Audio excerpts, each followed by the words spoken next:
Team Freeview, welcome to yet another tournament report. Yeah, the Voxcast airways have been filled with chatter recently, haven't they? They've been filled with a lot of chatter. Yes. And this will be no different. No, it won't. Although, greatly reduced chatter because we don't actually have everyone here that attended. No. So this Voxcast is specifically on Games Workshop's Heat 3 of their grand tournament season for 2018-2019. Mm-hmm. Very exciting, and it was the first heat that we've been to this year. You and I went to Heat 1 last year, didn't we? Which is great. And then you I didn't. Managed to qualify. I didn't, no. And then I went to another heat. Yeah. And I didn't manage to qualify. Yeah. This was before my codex, though. It was, fair, yes. And I was still playing Tau. In the dark age of technology. Yeah, exactly. This must have been just after the Fourth Sphere expansion had completely disappeared. Exactly. Yeah. That totally makes but sense. We've sorted that out now, you see. Yeah. Now you're in that fifth sphere. Yeah, and it's all going quite well. Okay, so obviously the pressure was on for you to qualify this time for this season. It was. So that you could make, the finals, of course. Yeah, which would be nice. And the price of entry into Games Workshop's grand tournament final was increased quite dramatically because they've increased the number of players per heat now. And in fact, you had to be in the top 30 players to qualify. Mm-hmm. So out of 120 players, that's no joke. At that point, you basically needed to guarantee a spot. You needed 4 wins. Yes. To guarantee that spot. So last year at Heat 1, I actually managed to win it. Yes. So I had a different kind of pressure. I think the expectation was that I would perform well. Yeah. We're going to find out. Maybe I tanked really hard. So what we'll do is. Chef went with us, Stig went with us, Sanger went with us also. Yes. Our old friendly Colonel was actually running it because he's now, of course, one of the event staff at Nottingham. And he did a fantastic job. He really did. He absolutely nailed it. Yeah. So he commanded that room, didn't he? Yeah. Yeah. I was very proud. I had a moment. I was just going, look at you. Yeah, it's the Colonel. Look at you go, buddy. That's it's really good. Yeah, that was it. Yeah. So he absolutely nailed it. So great events. As always, when you go into Warhammer World, these events, all of the events they run there are really fun. You've got Bugman's Bar. The atmosphere is good. It is Mecca for Warhammer, so it kind of makes sense, right? But what we'll do is, because Chef, Stig and Sanger couldn't be here today, is we won't talk about their games. We'll just talk about, at the very end, we'll talk about how they placed and just some sort of final thoughts in a wrap-up. But before that, what we'll do is we'll both go over our lists, because how can you possibly know how our games went with any context without knowing our lists? So, Bone, why don't we cover your list first? Do my list first. Then we'll do my list. Yeah. Then we'll do your game one, my game one. Yeah, we're gonna pass the parcel. That's today. it. We're passing that parcel. Yeah. So it's lists, starting with Bones. That's coming up next. Right, folks, we're about to dive into that Fifth Sphere expansion. Yeah. However, I do want to preface this by saying this event was the last event that Games Workshop ran in the old chapter approved format 2017, because in fact the 2018 chapter approved went on pre-order the day that we were there. Yeah. So what does this mean to you guys? Well, it means that a lot of the lists, including Bones' list, are pointed differently now. Yeah. However, in a rather funny turn of events, the list that I've taken is exactly the same points-wise now in Chapter Approved 2018. So if you're looking for some ideas with the with an Elder sort of soup style, then that's what I've taken is still very much valid, although what it would face would be dramatically different. So just bear that in mind. It's a 2017 chapter approved event, and we were using the GW chapter approved Eternal War missions. Yes, we were. Okay, so Mr. Bone, thank you. Tell us what was in the list. I will tell you. And just before I go into this list points wise actually has only lost about 50 points, thereabouts. So actually, if you want to, you can easily fill 50 points in with more shield drones or something like that. Right. Similar side of story. So it was an interesting one in the lead up to Heat 3. I played around with a couple of different lists after coming back from Amsterdam with the not really performing how I would have wanted to, because I felt that my list, I was too hemmed in. I couldn't really get out there to score enough objectives, etc. I played around with taking Yavaras, but I actually said I was going to in a Tactica that I had with Stig before we left. But then remembering that I was going to Warhammer World, and they are notorious for not having enough line of sight blocking, which is crucial for Yavaras. Then I actually thought I'd play it safe, so I went to this list. Now this list is slightly different. I was trying to kind of maximise all of the best units as best as I could in a 1750 point list. And it played pretty well. So this is how the list went. I ran a dual battalion and I ran Tau Sept. I still think Tau Sept is amazing. If it's not for the 5-up Overwatch, it's for the focus fire stratagem. And going against knights, and there were knights everywhere at this tournament. Everywhere, yeah. Although I only really played one knight list, whereas some people played like all of their games against knights. I played several knights. Yeah, exactly. Things like focus fire is incredibly important. So I went with the Tau Sept. So in the first battalion, I took a Fireblade, I made him my Warlord, and I gave him the Pure Tide Engram chip, and I gave him 3 Unity Devastation. It's a really nice little trick when you're using him with your Fire Warriors, if you want to plink off that wound off a knight, for example, so then you can activate Focus Fire. It gives you that on the wound rolls of 6s, it gives you a -1 AP on your Fire Warriors, which is nice. You then tie that in with Dark Strider, so that particular unit of Fire Warriors is already wounding on 4s, then you're pretty much guaranteed to plink a wound off, statistically. It didn't always work. In fact, the one time I really wanted to use it, it didn't, which was great. Classic. Classic. What's the way, isn't it? But there you have it, right? So I had Dark Strider in there as well, and then I also had Commander Shadow Sun. Shadow Sun, now with the points drop, you all would be aware of this by now, I'm sure. She's incredible. If you're running Tau, in my opinion, she's an auto take, as is Dark Strider. Similar sort of points. But she was like 167 points, and she's now significantly cheaper than that. So the ability to able to move into the centre of the board by using Montcar and then still get all of your reroll bubbles it gave the a static gun line really nice manoeuvrability actually. That would surprise several opponents. Exactly. And so you can pop that right. You can pop your gun right in the middle of the board there, and then you can have all of your Fire Warriors shooting off in different directions, grabbing objectives. So that was how I wanted to overcome the stagnant form that was my list in Amsterdam, and it worked.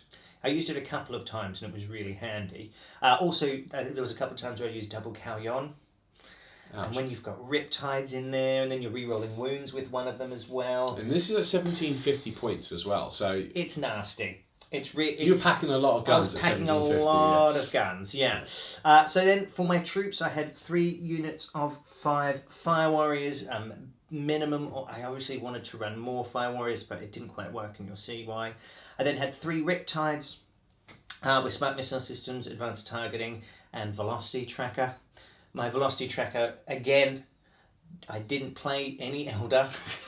So funny, isn't it? It's just like... Did you face anything with the fly keyword? Well, I guess they'll find out in the games. Yeah. I mean, minimal, but not enough for... I would have really liked the other one there, but I don't know. I think it's... Thing is, if you hadn't taken them, you would have faced only Elder. Yeah, exactly. So this is just the way the warp works. Yeah, it is a fickle mistress. Yes. So I had 3 of them though.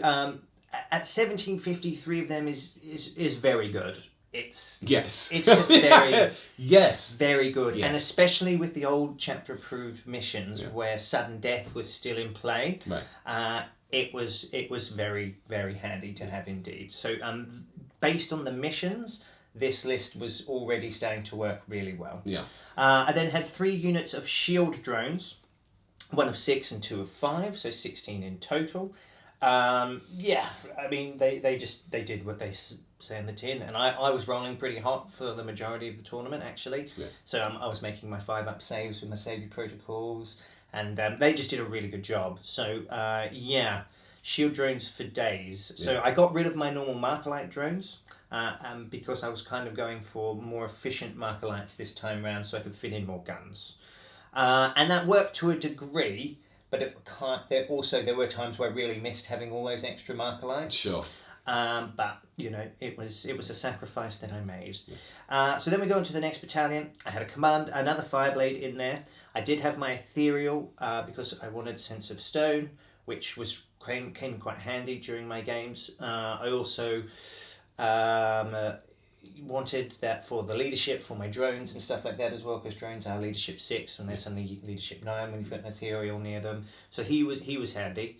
I then had an Enforcer Commander with 4 Cyclic Ion Blasters. I didn't need to have the drone controller because I didn't take any marker drones. Yeah. And I actually deep struck him in most of my games. Nice. So I dropped him down on like scouts and things holding objectives on turn 2, and then I gave him jump, shoot, jump every game pretty much, or vectored thrusters. So he'd blow people off objectives and then jump onto them. And that was a really neat little trick. It worked really well. Yeah. I think in retrospect though, it might have even been better to have 3 Cyclic Ion Blasters with ATS. I've been reading that might be a bit stronger because it makes him -2. Yeah. Which is nice, but I went for more firepower, and it worked, and it worked for the majority of the time anyway, so that was good. I then had another 3 units of Fire Warriors. I had 1 of 6 in there and 2 of 5, so that 6-man Fire Warrior unit was the one I always used with my Dark Strider, so I got those extra shots in there as well, which was really nice. And then I had 2 Firesight Marksmen, so I had 5 Markerlites in total, but they're all either hitting on 2s or 3s. Yeah. And because I had dual battalion, I had 13 command points, I was then able to, pop a couple on there with the uplink marker light stratagem. Yeah. And that was it. That was the list. It's 1750 on the nose, based on pre-chapter approved. And all in all, it performed really well.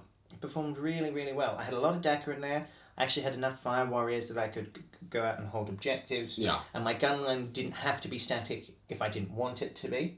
That was the list. And as we'll see as we go on, talking about the missions, it performed very well. Interesting. Okay, so you were packing all the guns that you could. All of the guns, yeah. At this point, we should obviously just mention that Chef took Necrons. Yeah. A brave soul in that 2017 chapter approved Wilderness. Yes. And then we had Stig that took, of course, his Adeptus Mechanicus, and we had Sanger that took Blood Angels. Obviously, I won't go over their lists now. Yeah. They will no doubt talk a little bit about their Heat 3 experience, perhaps in upcoming battle reports or whatever. But, okay.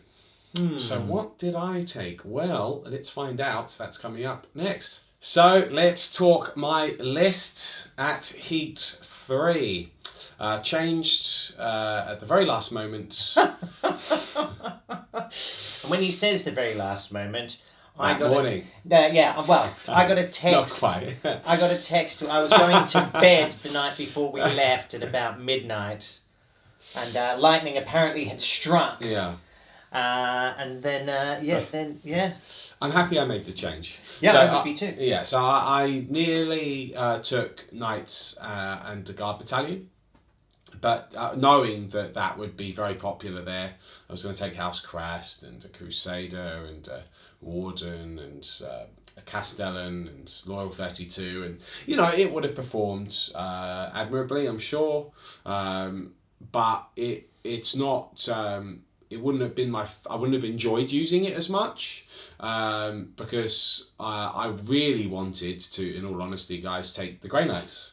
But this was pre-chapter approved 2018, and honestly, at this point, even post-chapter approved 2018, I'm not actually sure that they would stand up in that sort of field without just doing, a massive soup, and so all of a sudden it's not really Grey Knights anymore. It would have been something else. It would have been Knights with a small Grey Knight detachment. And I didn't really want to do that, and I kind of wanted to go back to my roots. I heard the call of the Drakari again. Is that like a screech? Yes. Of like pain and pleasure at the same time? Yes. Well, you see, I imagine that the mandrakes, the sound that they must make must be horrific as they emerge from the Shadow Realm. Yeah. I always imagined they were horrible... I kind of thought they were silent. I think they are, but I think there must be, as they finally come to take your soul, there must be this horrendous sound. Yeah, that maybe you hear inside. There's not anything... bale blasts as well that they produce. You know, something like the Dementors out of Harry Potter or something. Or not, I didn't find them that frightening, but... no, so it's like them, imagine a horrific sound. Yeah. Yes. Yeah. And we'll let you decide what that is. It's much scarier doing that. Yes. Hitchcock 101. That's right. That's absolutely correct. So look, so I didn't actually take Drakari. I'm going to call it Eldari. So I took a soup because that's what's required at these events right now to compete. However, it was mainly Drakari. So I took 3 detachments, and I was speaking to my buddy Malik, who's an avid Eldari fan and regular tournament player, and I had a couple of Drakari lists, one pure, one with a Doom Seer, which is basically a Farseer with Doom, in support, which is, you know, very, very powerful thing to plug in to a Drakari list or Eldari list in general. And he was then like, well, why don't you go back to your sort of original roots and go with the Talos, because I do have quite a few Talos, and then mix in some other things. He wanted me to do something crazy like take 6 Talos and 6 Elder Planes. And that was it. Which I think would have performed in a similar way and done really well. I actually think though the list that I came up with to counter his is a little bit more balanced and better, because his sort of list would have probably worked better in the 2000 point, because it was 1750 points. You're a bit the planes being more expensive. You're a bit limited. So let's go over the detachments that I took. So I actually took 2 spearheads and 1 flyer wing. So there were basically no troops in this army, and by basically I mean there weren't any. So a bit of a weird one there, right? So you'll immediately look at the list and go, well, surely you don't have any answer to take objectives, etc., etc. But actually, hopefully as we go through the games, I'll sort of try and demonstrate how it worked. So I had 2 Drakari spearheads. One was a Covens detachment where I had a homunculus with the Vexator mask, so that I could prevent an opponent from striking first and just make them strike last, even if they charged, etc. So it was really, really useful. I also gave him, generally in every game, I gave him the Alliance of Agony Warlord trait, and I gave him a Warlord trait for the Prophets of the Flesh, because of course then all of my things had a 4+ invulnerable save. That's why I ran that detachment. And that gave him D3 extra command points, so it was like I sort of got that Warlord trait for free, plus a free reroll for himself. And, you know, that was awesome. And I had to spend the command point on that relic as well for the Vexator mask. I then took 3 units of 2 Talos with double Haywire, Macro Scalpel and Chain Flails. These are a very powerful, flexible unit. They're very, very cheap for what they do. Good at fighting hordes, because I knew they'd be good against things like Orcs, Tyranids if they wanted to charge me, get into my lines. I had a very powerful bulwark, if you like.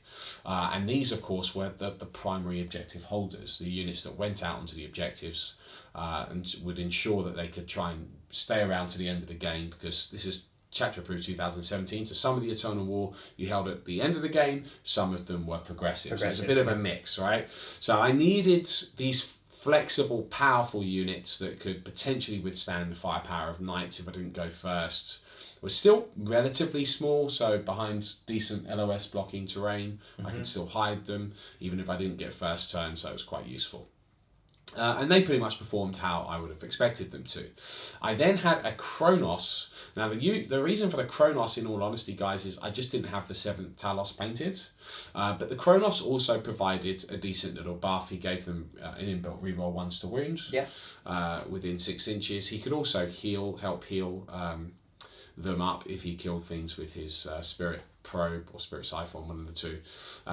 So, a nice little buff and another little monster that could be there and hang around and sit on objectives. So that was the Coven's detachment. I then, of course, had to take the Spider himself. I just had to. So this time I gave him a blast pistol. He had, of course, his husk blades. And I did take him as a Black Heart Archon. So he had Labyrinthine Cunning for a little bit of extra CP farming, which was required because my army was very low CP, right? And I gave him Writ of the Living Muse. So that was my free relic in the army. So rerolling ones to hit and rerolling ones to wound in a 6-inch bubble. And of course, then I plugged in the 3 Ravagers with Disintegrators, which I preferred to just taking more planes, actually, because the rate of fire was really good and synergized really well with Writ of the Living Muse, whereas the planes I'd have sort of scooting around. And I also was aware that I just wanted a few more units on the ground to hold objectives. Yeah. So if I could place a couple of objectives in my own deployment zone, those Ravagers would be able to hang back there whilst the Talos went forward to take enemy objectives in their deployment zone, etc. So that worked really well. I was really happy with that choice. I'm happy I decided to go with that. Sorry, Malik, but I think that was better than all of the planes. So that was the Drakari element of the detachments. Then we had a single flyer wing of Eldari, a Latok, 2 Crimson Hunter Exarchs, and 1 Hemlock Wraith Fighter. The Hemlock, of course, had Jinx to help me remove or depreciate the save of really powerful things such as, the Castellan. Yeah. Stuff like that. The Crimson Hunter Exarchs had double Bright Lance and Pulse Laser, so, 4 strength 8 shots effectively with good damage on all of them. And the Hemlock had his Doom Scythes, so was again auto-hitting, pretty good damage output weapon, plus Jinx or a Smite at a push if I wanted it. These 3 flyers were very well defended with an effective inbuilt -2 to hit at over 12-inch range. Could lightning reflex 1 for a -3 to hit. Pretty gross. Yeah. And if you're asking me, well, Lawrence, why didn't you take the Drakari flyers? Well, they're just not as good. Yeah. And since I'm allowed to take whatever I want, effectively, that's what I did. Yeah. Because that's what everyone else is doing, right? So you don't bring a knife to a gunfight, so to speak. So that's why I took those. Now, it's not to say that you can't make the Drakari flyers work. You absolutely can. It's at that point that I would 100% want the Doomseer. Yeah. But I'd run out of detachments at that point. So I couldn't really do that. And where things like the Crimson Hunter Exarchs have a flat inbuilt reroll to wound against enemy units with the fly keyword, etc., and an inbuilt reroll 1 to hit because of Marksman's Eye, they don't need the psychic support. So again, you can kind of see where I'm going with this. Yeah. So that was the army. It was like 1,748 points if I remember correctly. Very, very, very powerful. Only 6 CP. However, you spend 2 CP off the bat getting the Vexator Mask and Alliance of Agony, but you automatically regain D3 CP. So on average, I started with 6 CP, so back to where I started, which is good. And that had actually proved enough for what I wanted to do. So I won't explain exactly how the list works. I'll probably talk to you about it as we're going through the games. But this was a sledgehammer. Yeah. It's not very subtle. It's not. It was designed to be utterly hideous and just curb stomp whatever it faced. So that was my list. Let's go over game 1 for you, Mr. Bone. That's coming up next. Mr. Bone. Yes. Let's talk game 1. Let's talk game 1. We've spoken list. It's time to throw down. Yes. Game 1 was against Andrew and his Hawkshroud Knights. Now, you've played Andrew before, haven't you? Andrew's awesome. Yes. Yeah. Beautiful. And they're painted as Hawkshroud. Yeah. Yellow Knights. They look really cool. They look lovely. Yeah. And Andrew's a top bloke. Yeah. Mate, we had such a good time. Yeah. This was actually one of my favourite games of the tournament. Yeah. Which is always a great way to start. Yeah. So his list consisted of, I believe it was 2 Crusaders and a Valiant. And then he also had a Helverin in there. And then the Loyal 32, which is about 1750. So he didn't go for the big Castellan. He just wanted more knights on the board. They're a bit more flexible as well. And I think I agree with that. Yeah. it seemed to, and it's for him as well with how he went on. It seemed to work quite well. Yeah. He's so, good. He's a good player. Yeah, he's a very good player. Yeah. He's a very good player. He makes you think when you're playing knights, and that's something. Yeah. Because normally you've just got to shoot them, right? Yeah. But the way he moves and stuff, he made you think. So it was good. Now, he went first, and this was when I realised I'd made the right choice with my list, as far as not taking the Yavaras, because I had no line of sight blocking in my deployment. Right. 0. Now, to be fair to GW, the games after that were much, much better. Yeah. But if I had the army I was thinking of taking then, I would have lost that game very, very quickly. Interesting. I managed to... Because I have to say, the tables that I were on, all of them, I did play on the live stream twice. Yeah, and that's an incredible... Which the board was amazing, yeah. But the other 3 games, the terrain was actually all really good. Yeah. So I think you must have just had the one dud board. Yeah, I had a dud board, and then I had a couple which were a bit light. On terrain. But because I had shield drones, actually it was okay. You got away with it? It was okay, and I just backlined. I mean, essentially, when I set up my army, my drones were just on the as far back as they could be. You always get funny deployments in tournament games. Yeah. So they literally couldn't super gamey. Yeah, exactly. Couldn't move any further forward or back, rather than that. Yeah. So anyway, he went first. So I managed to weather a lot of the firepower, which was nice with my shield drones. Yeah. He did start to go to work on my fire warriors as well, which is the right choice. He started to kind of clear that chaff out. Yeah. And this mission was the one where we actually removed the objectives at the end. Was it Scorched Earth, was it? No, it wasn't. Yes, it was when you found out the alpha resupply objective. drop. Yes. So we were playing resupply drop. Yeah, that's correct. Resupply drop. Yeah. So I'd set the board, using my sacred Tactica. I'd managed to set up, so I was close to all of the objectives, but I was losing my bodies really quickly. But he didn't take out any of my alpha targets or anything turn 1. So but he did. We were playing the frontline assault. Is it that one there? The point. So he was only 18 inches away with his Valiant. He gave them the relic or the warlord trait. I can't remember which one it is. It gives you the +2 to your move and advance. Landstrider. So he gave him Landstrider, and then he used the stratagem, so he was able to charge full tilt as well. So he got him into combat, but I had screened well enough, so he only really managed to kill another 2 units of fire warriors. So I lost about 4 units of fire warriors and a few shield drones. Fair. I'd kind of, weathered that. You were prepared to wear that. Yeah. I'd also, I put about 10 wounds on him in Overwatch as well, which was nice. That's Tau though, right? No, it is. Yeah. Yeah. I missed with all like my fusion and stuff from Shadow Sun. Okay, because that could have been freaky. It could have been a lot worse. Yeah. Actually, I think I took a bit more. I think I got him down to 10 wounds. Forgive me. Oh wow. Yeah. No. So that was it. I got him down to 10 wounds. So or thereabouts. I'm sure Andrew will say. But anyway, so it was pretty solid. And then it was my turn.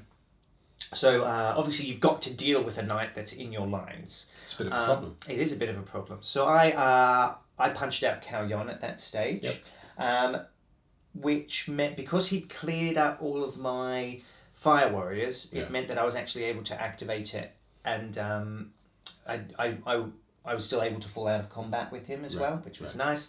And then so I killed the knight quite easily actually. I pretty much, because I had I didn't deep strike my enforcer commander this game, so I had him right there. Yeah. So I just opened. I did my focus fire, and then I opened up with him. I was wounding on 3s, 12 shots. He fails it. He then decides to detonate the Valiant in my lines. With the stratagem.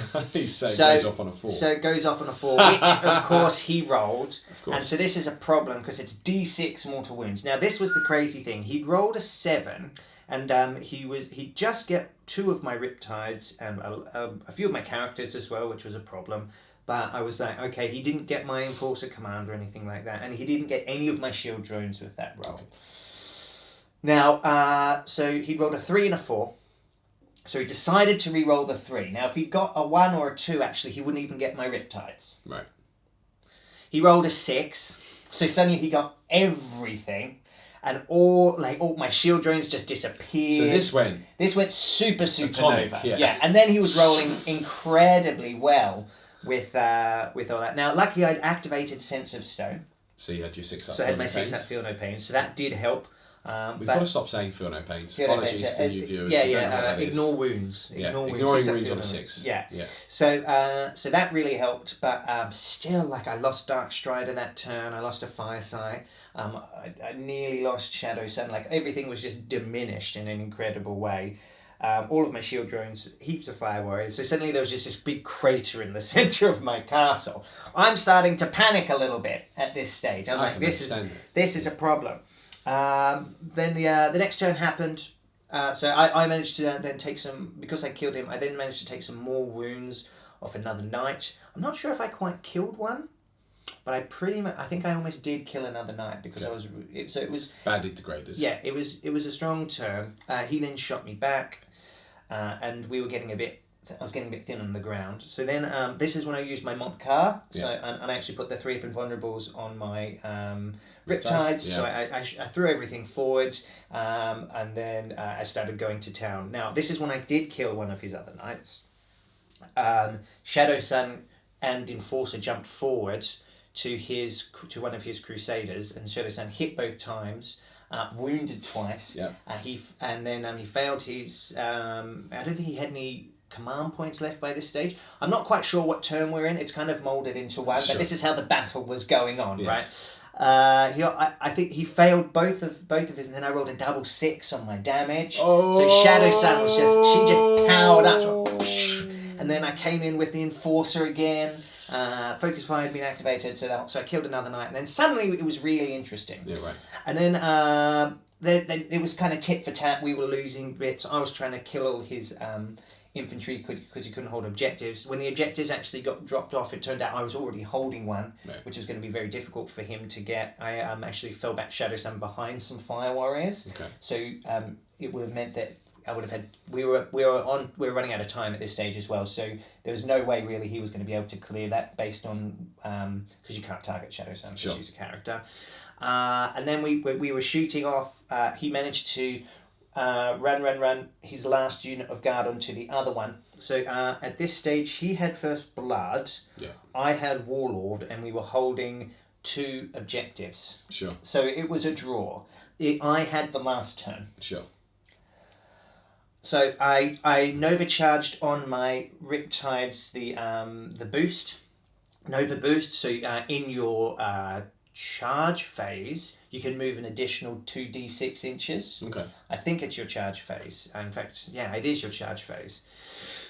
I needed a 3 to get Line Breaker and win the game. And I witnessed this. So did a lot of people.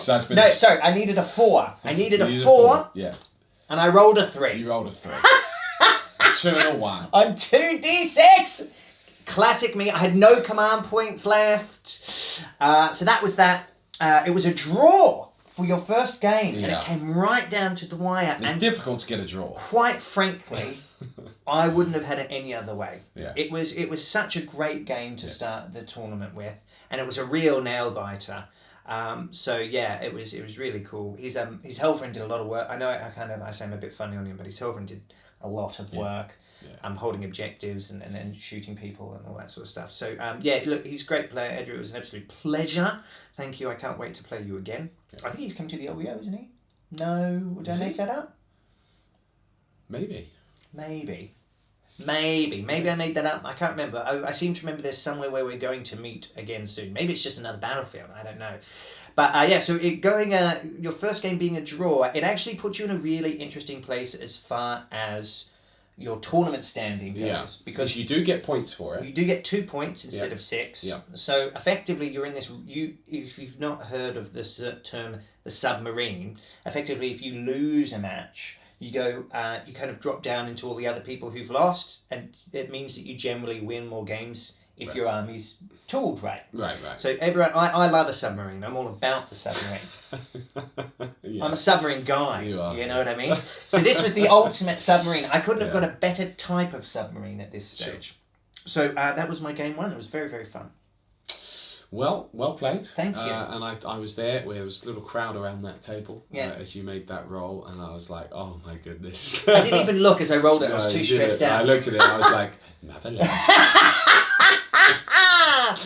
But it was cool. I thought it was No, yeah, it looked like an absolutely awesome game. So, okay, that was your game one. Well played. So you're not sitting on a defeat. You're not sitting on the victory, but you're sitting on a very well played game, an awesome, fun game, and you've got 2 points already. So 2 points, maybe 3 wins and a draw might get you through. Yeah. Might nudge you into that top 30. So right now you're still kind of on track. I'm on track. That's good. Victory is, I can see it on the horizon. On the horizon, okay. Well, let's see how my horizon was looking as we went into my game one. That's coming up next. So, folks, it's my game one, and they put it on the live stream. So, if you want to watch the game and you're subscribed to Warhammer TV, you can go check that out in all of its glory. Oh, yes. So, I played Adam, and what a gentleman, what a boss. It was a really, really good game. Good fun. And I'll tell him what he said about the game afterwards. I don't want to give away the result first. But he had effectively an Imperial Knights army, but he had an Admech battalion with it, so that's where he was getting his CP from. Cool. So just looking at some of the pictures here, but he had, and refreshing my memory, but he had a Castellan, of course, with Call's Wrath. He had an Errant. He had a couple of Helverins. He had a Warglaive. And then he had that Admech battalion. He had the Engineers so they could actually help heal the knight up. Yeah. And then obviously he would be able to benefit from things like Canticles, which is really useful. And, you still use things like the top profile, Knights of the Cog and all that sort of jazz. So really effectively a powerful list, and kind of the sort of list that I built my list to be able to at least survive against. Yeah. So quite good. And that, if I remember correctly, I think I actually seized the initiative in this game. Did you indeed? I think I did, yeah. Did you indeed? That sounded like you. Yeah. I think I actually seized twice the event. Yeah, me too, actually. And the other 2 games, I just went first, and then one the last game I didn't go first and didn't seize. Yeah. Anyway, Adam will remind us if I'm just making that up. But anyway, I did go first. That much is true. I'm pretty sure it was after a seize. But nonetheless, I moved everything out. The Talos came out. I had to advance 1 unit of Talos, if I remember correctly, because I deployed everything in such a way that most of my stuff was hidden if I didn't go first, because there's no way that I wanted to receive all of that firepower. He's running House of Volker, incidentally, which is rerunning once to hit on the nearest enemy unit. And the nearest enemy unit in this instance would have been my Talos, so it wasn't about getting shot to death by Call's Wrath and all that jazz. But I had them hidden. Everything's packed up, as you can kind of see in the deployment. Flyers right into my back lines to try and be out of range of the majority of his stuff, although it was pretty tricky when you're dealing with Helverins because of that 60-inch range. Yeah. But cut a long story short, I went first, and I knew that what I needed to do, if you like, was to take out the big Alpha Knight, or I could take out the chaff around it. So I had 2 choices, and I based this choice on how my sort of Talos did initially. That's what I did, and also whether I got Jinx off or not. So I did my movement, and I set my planes up, went right up into his grill, and I set my planes up to be in a position where they could Jinx the Castellan with the Hemlock, but they were also able to effectively lend their fire to the smaller stuff if they needed to. Right. So, because I knew if I didn't get Jinx off, actually firing at the Castellan, because my list is not... It can take down a big knight in a turn, but it needs to have the right storm go off, and by that I need Jinx off, because if they've got Iron Bulwark on, which he did have, then you could be rocking a 3-up Invon save when he rotates his Iron Shields. And no one wants that. No, and that would be a waste of my turn, and that's actually what the knight player wants you to do. He's like, yes, fire at me. Do it. And I'm not going to play that game, right?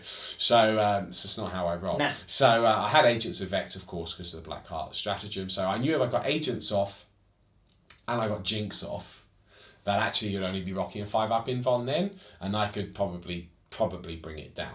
So as it turned off, yes, I did get Jinx off.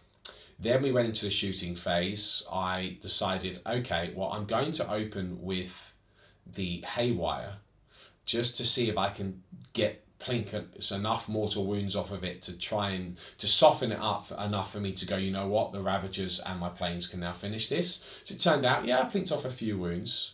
You know, as I said, not all of my haywire was in range anyway, but I started to soften it up. I was like, okay, right, let's take the first pot shot. We're going to use the Hemlock because it's auto hitting, and then I'd still save my big planes and Ravagers.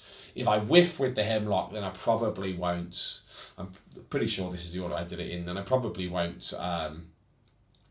Even continue to invest fire in that Castellan. Everything needs to be a perfect storm because you don't want to spend your whole turn not getting first blood and not destroying him, where he could then just go, okay, well, I'm going to act on my top profile and shoot you anyway. It would have effectively been a really bad first turn for me. So as it turned out, Hemlock did the business. I took 6 wounds. So this is now, he's starting to be quite damaged now. And I'm like, okay, I now need to go all in. So I then proceeded to, he of course at this point had rotated Iron Shields, I had Agents of Vectored it, all this sort of jazz. And so I then proceeded to put the other 2 planes in and the other 3 Ravagers. And at this point, end of turn 1, his Castellan's destroyed. Massive blow. Huge blow to his army. That's easily a third of his hardcore firepower. Agents of Vect, man. It's just so... It's 4 command points as well. It's 4 CP. Do you know what? I don't even think it's broken at 4 CP now. It's 4 CP.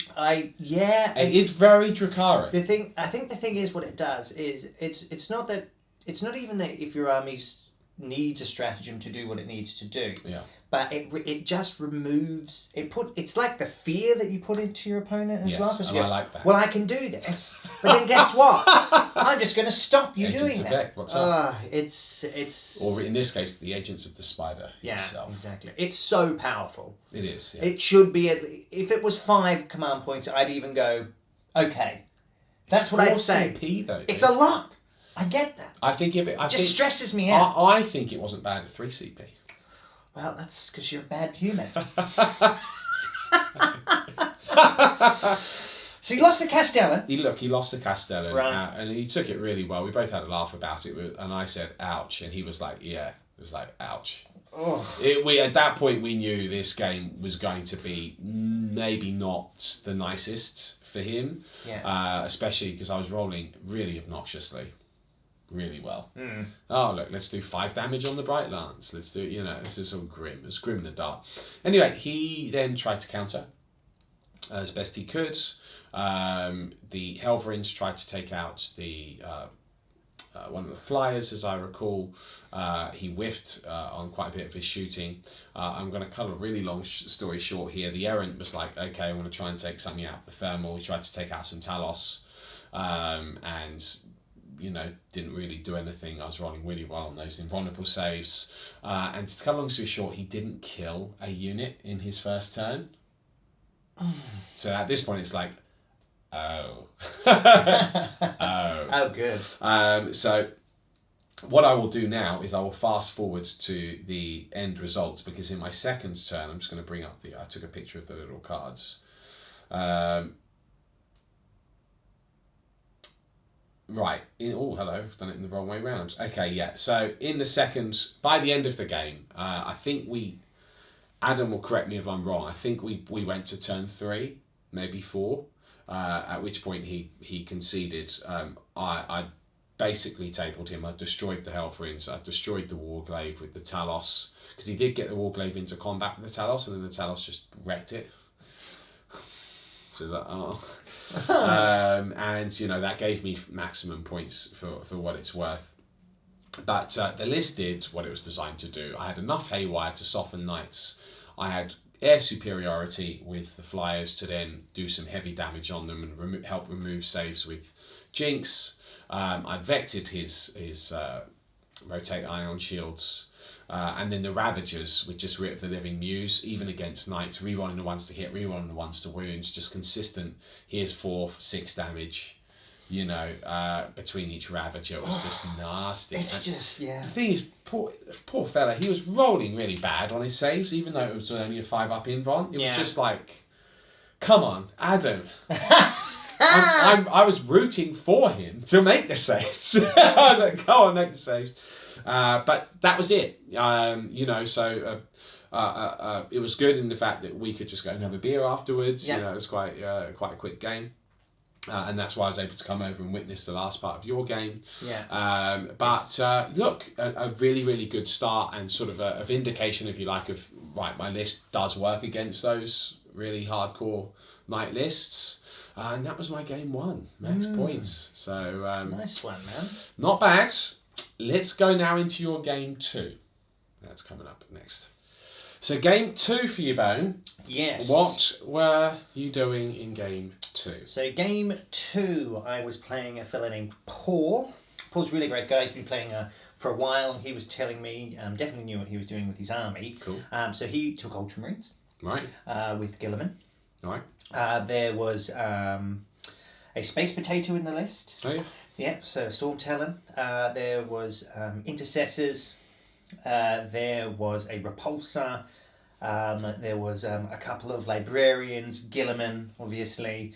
And that was it. And Aggressors. Sure. They start in the Repulsor? No, they didn't. We played Search and Destroy. Oh, yeah. And there was enough areas where you could actually start them off in the ruins and then could move out. Fair. Why not, Flexible, right? So he got first turn. I made a slight mistake with my deployment. I was trying to give my Firesight Marksman cover. I actually ended up putting one of them right out in front of everything else. So I just lost one of my Marker Lights straight away. Ouch. Yeah. Easy first blood. Easy first. Yeah, easy first blood. Yeah. But that is what it is. And I'd managed to deploy in a way though which stopped a lot of his aggressor firepower. Okay. Which was really important. I kind of learnt my lesson from facing aggressors with Gilliman playing Ruben. Right. Back in Amsterdam. Yeah. So he's the aggressor king, isn't he? He's the aggressor king. 15 of them. yeah, exactly. Which with Gilliman is no joke. Yeah. So I managed to kind of deploy back out of range. In this mission as well, I had a huge line of sight blocking piece of terrain as well, which was nice. Okay. I used prepared positions. So, I actually made quite a lot of my saves. I was starting to lose my Fire Warriors, even though I've deployed with most of them out of range, but after he can advance as well. Yeah. He got a couple of aggressors in range. Yeah. But I pretty much nullified that. Nice. Also, when his Storm Talon came round, so it had Assault Cannon also had heavy bolters on there as well. Sure. So I was able to start kind of shooting at my shield drones. But again, I managed to kind of weather that storm with some 4-up saves followed by the 5-ups, ignoring wounds. So my first turn, I didn't lose anything of any note really. So you weathered it. So I weathered it. Yeah. So my list did what it's designed to do, which is good, and it kind of did that for the entirety of the tournament. Right. It was nice. So next turn, I knew that I had to do a couple of things. I had to remove that repulsor. Okay. And I had to remove the aggressors, Mm. which I pretty much did. I think there was like 2 aggressors left by the end of that turn. Okay. So when did you start firing at? The repulsors? The repulsor first, Okay. because I had some Fire Warriors, which I moved into range. Then I used Dark Strider, took the wound off, focus fire, put one of my Riptides in there because it did have fly, and then I led it up with Marker Lights. I was hitting on 2s, re-rolling 1s. Ouch. And then I was also really re-rolling wounds as well. I think pretty much 1 Riptide finished it off. Right. Because that was all that I needed really. You had all the buffs. Had all the buffs, and they don't have an invulnerable save repulsors. No. I think if they did, they would be crazy good because they kick out a lot of firepower. But they're a lot cheaper now. So. They are a lot cheaper. So I actually think they're quite good now, actually. Anyway, so remove that, started to move on the aggressors. Again, he was slowly, the next turn, he was slowly whittling down my troops, but he was kind of, because he was using I keep getting confused between interceptors. They're Grey Knights. Intercessors. When he lost a unit, it was quite a lot of points, especially at 1750. Yeah. So I was just kind of removing units one at a time, and I just whittled him down. He was kind of moved into the centre of the board. This was Ascension. Right. So he was scoring the points first, but then he started losing all of his units. And Yeah. I'd snuck around one side with the Fire Warriors to hold the one objective So you over started there. blinking off points for that. Yeah, so I started holding that, and then my commander dropped down on the other objective, and okay. we removed those. He had scouts in there as well, and I removed all those scouts in that whole area, and then I just slowly kind of tightened the noose, really. The old pincer maneuver. The old pincer maneuver. So Gilliman was the last guy left. Of course. He got up. And then he killed you all. No, he didn't. Oh. He didn't. But he was very good. He used all these stratagems really well. Yeah. Like he's been playing Marines for a long time. He was telling me. So and he used like his attack twice stratagems at the right times, and he did manage to get into combat. He killed Darkstrider in combat because I lost all my screen, and he did some good things. But it was just the Riptides. Yeah. There was just absolutely nothing. Just too much firepower. Yeah, against a list like that, and he didn't really have a lot of mech that I couldn't deal with. It was a very infantry based army, so it was reminiscent of what happened in the LGT. Those sorts of armies were quite big at that time, and I've got an excellent counter against them. Yeah. You fail a wound against a Riptide, and one of your units is lost. Yeah. Especially with aggressors, that's just. Yeah, right. Well, that's it. It's just exactly. And they're expensive. They are expensive. So it was a good game. It was a good game, but it was a convincing win. So I tabled him turn 4, I think. It was turn 4 or turn 3. So max points. So now you're sitting on 1 draw and 1 max win. I am indeed. It's a bit of a roll. It was a little bit of a roll. I was feeling all right at this stage. I'm going, okay, whatever. I can do a little strat around here. This is nice. Okay. Yeah. So let's cover my game 2 before we go to your game 3 and find out how your day ended. Yes. So my game 2 coming up next.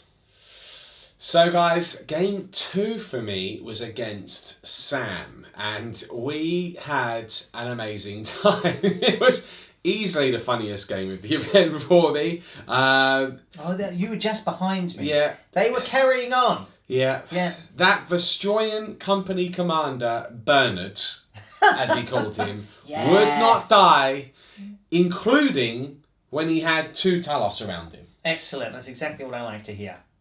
I didn't like to hear it. So we just had a really, really good laugh, Sam and I. Just got on immediately right off the bat. And he had a really beautifully painted army, actually.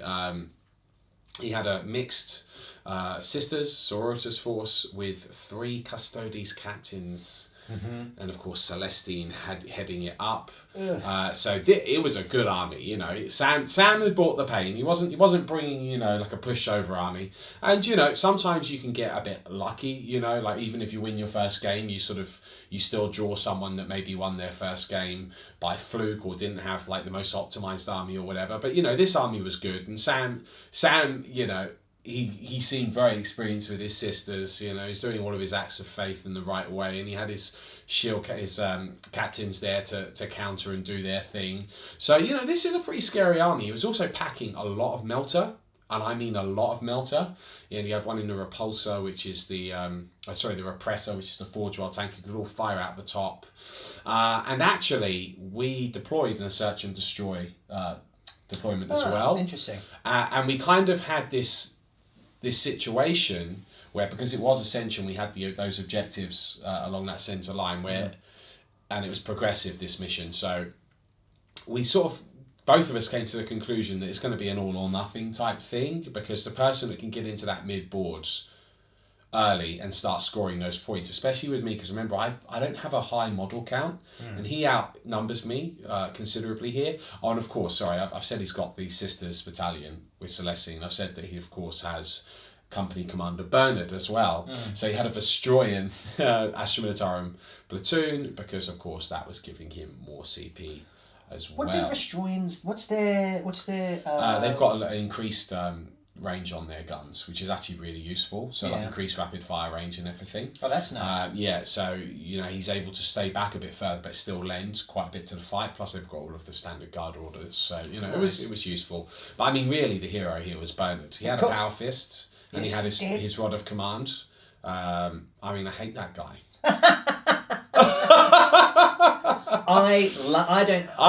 He was really cool. I love him. Yeah, he's great with his hat on and everything. Anyway, so what this sort of came down to is we both sort of circled round the central 9-inch bubble deployment that you have. And we both set up to like, right, okay, well, whoever goes first is going to lay some pain down. He had all of his melter to bring to bear. Now, as it turned out, I went and I think, did I actually seize against? Sam will tell me, did I seize against you, Sam? Anyway, I won the roll-off and I went first. Yeah. Seizes so often, can't even remember when he does it. Yeah. Crazy. So, because I went first, it meant that I was able to open up one of the repressors, and kill a whole bunch of melter right off the bat. I was then able to, with disintegrator fire, just lay into a whole bunch of the Alpha Sisters units, and that really gave me the upper hand. However, he still had his 3 captains, very much. He had one that was slightly out of position, which my flyers were then able to snipe.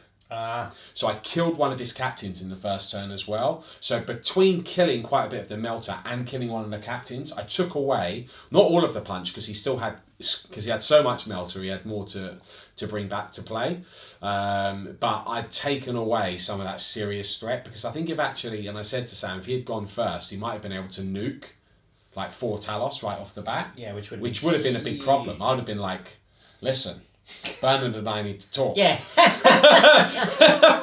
But I mean, that was the gamble, right? So, yeah, as it turned out, as I said, I went first and I got the Alpha strike on him. And at that point, he was playing catch up. Now, he did try and nuke me back with the remaining melter, and Celestine came out, the Ardent Blade and everything in the next turn.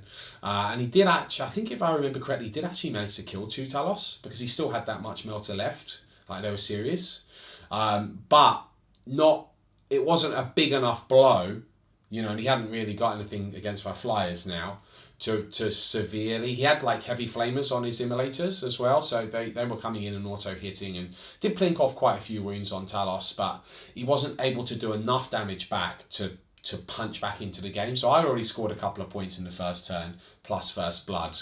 And then the game proceeded for me to go through these turns where I killed another shield captain in the next turn. I killed the rest of the Melter Sisters in the turn after that. And then the Talos were in combat until they hit Bernard, who held the line. I like that little guy would not die. He would not die for love nor money. He tried to punch me in the face with his power fist. Did he? Well, this is the horrible thing. Unfortunately, he'd either bounce off the field of the Talos, right, or he would fail to wound. Because, little Bernard's only strength 6, right? Yeah. But he was defiant in the face of such oppressive odds that I actually couldn't bring myself to kill him. Yeah, no, I get that. I understand. So what happened by the end of the game, after I managed to clear up the sisters and the captains, and by this point I'd sort of gotten the majority of the points in this progressive mission, so he wasn't really able to win the points game or do enough damage on me back. It was decided that Bernard made a tactical retreat. Very good. With all of his wounds left, because I could not kill him. With the Talos. Classic Bernard. Bernard. Yeah. Sam knows what I'm talking about. Yeah. So, absolutely brilliant game. I haven't laughed that much in the game in ages. It's just very silly. Got silly very quickly. And, Sam was a great, great opponent. So, with a beautiful army. So, could have easily gone Sam's way if he'd gone first turn. But one of those situations where we both deployed very aggressively. I made a bit of a gamble that even if I didn't get first turn, I might be able to tank the melter on my Talos saves. But it was a gamble, guys. The thing is, because of the lists and how nasty my list was, Sam really needed first turn at this point. Whereas I wanted first turn and deployed for it, but I didn't have to have it. Yeah. And the fact that I got it just made it really bad. And I only needed average rolls at that point to inflict enough damage to really neuter him in the following turns. So that was the game. Now I'm sitting on 2 max wins, which is pretty awesome. But, you never know what can happen in the tournament. And I knew at this point with 2 max wins, third game would probably be super tough. And really, getting first turn against Sam had really helped. Yeah. You can't always rely on that. So that was my game 2. It's time to cover your game 3. That's coming up next. So, on to the next game. What are we looking at now? So, the next game I played was against Chris. and his Necrons. Chris. Chris. We know Chris. Yeah. He's awesome. And this was a really funny game. He'd just come off the live stream, I think. Was he on the live stream? I think so. Okay. I think that's what he was telling me. And he'd had a stressful game, he'd said. But he was now on a win and a draw as well. Which is doing well. Yeah. Running Necrons. Yeah. Free chapter approved. He was running a list very, very similar to Chef's. Right. Almost identical. He just didn't have. I think he just had a few warriors in there and some Gorse Immortals instead of all Tesla Immortals, and that was simply because he didn't have the models. Now apparently they speak quite often about Necron lists, so they seem to have formulated this plan together. Yeah. The joining of dynasties. Yes, exactly, for the greater good of the Necron Empire. However, it was unfortunate that he'd come up against the greater good of the Tau Empire. So he was set to go first with the +1. He deployed again. I think it was Spearhead Assault. I had a lot of liking the sound of this. Yeah. We had a lot of door-to-wall deployments, or similar. Pretty much the whole tournament I was there actually, and he'd set up. If he'd gone first, yeah, it could have been an interesting game. Maybe he didn't though because I seized on him. That's just cruel. It was cruel. Against Necrons. And against Chris, who's just awesome. Yeah. So why would you do that? I'm a horrible person.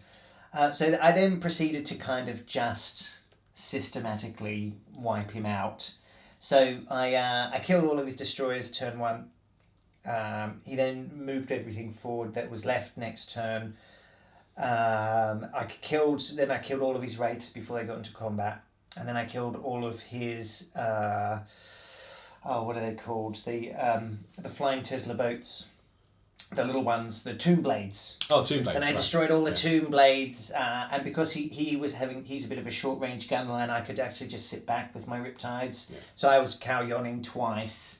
I was re-rolling wounds. I was removing cover of things where he had it, and it just wasn't pleasant for if you were just looking at it from a games perspective. Yeah.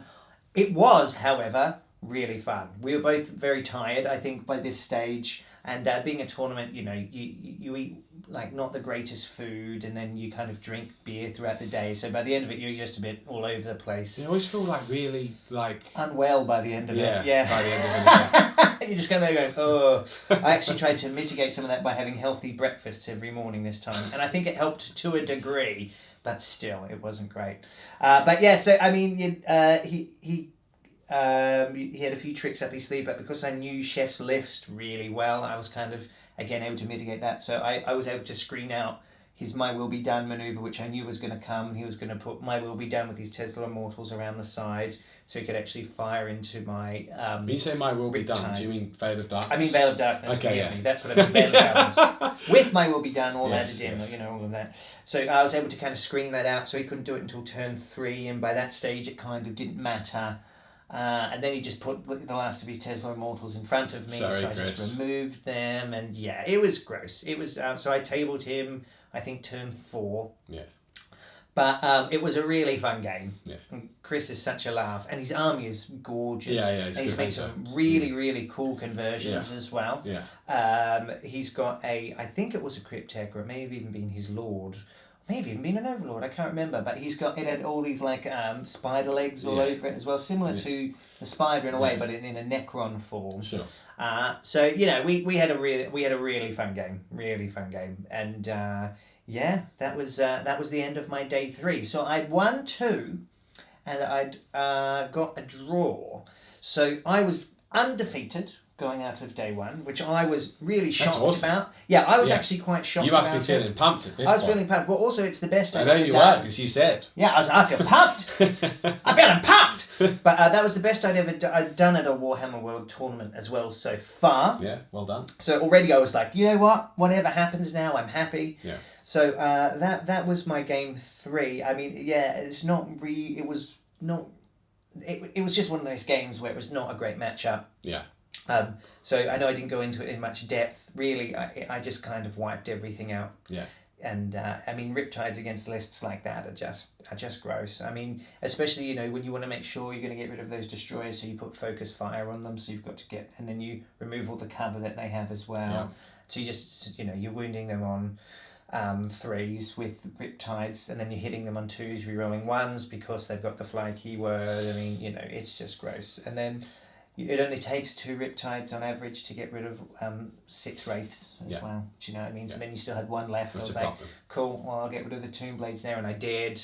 It was a really tough matchup for him. Not fair for the Necrons. No, it wasn't actually. To be fair, it just really wasn't. But there you go. That was the game. Well done. Thank you. Finished day 1. Yeah. With 2 wins and a draw, undefeated. Who would have thought? Who Not would me. have thought? Yeah. So let's go over my game 3. Will I remain undefeated also? Let's find out. So we come to the end of day 3 and my third and final game against an old adversary. Ace Face himself, been on this channel a couple of times, and he had Orcs, the new hotness. Oh, did he have the new hotness. So he's running Death Skulls. He had pretty much what I would expect most of the good Orc lists, or the up-and-coming Orc lists to have, although he didn't have as many Smasher Guns as, as I would expect, but he had made up for it in Looters. Yeah, which are obviously very good. Incredible. Looters are just incredible now. So he was rocking like 90 boys, classic. He was rocking 1 blob of big 15 looters, another blob of, I think he had 8 or something like that. Maybe it was only 5. Anyway, he had a smaller blob of looters. The grots to shield them. He did have 1 smasher gun, 1 tractor cannon, 1 bubble chucker.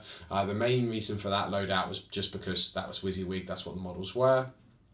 But, we all saw what was really going on. The points were really in the looters and the boys, which do all of the work. And he had a bunch of commandos that were deep struck in.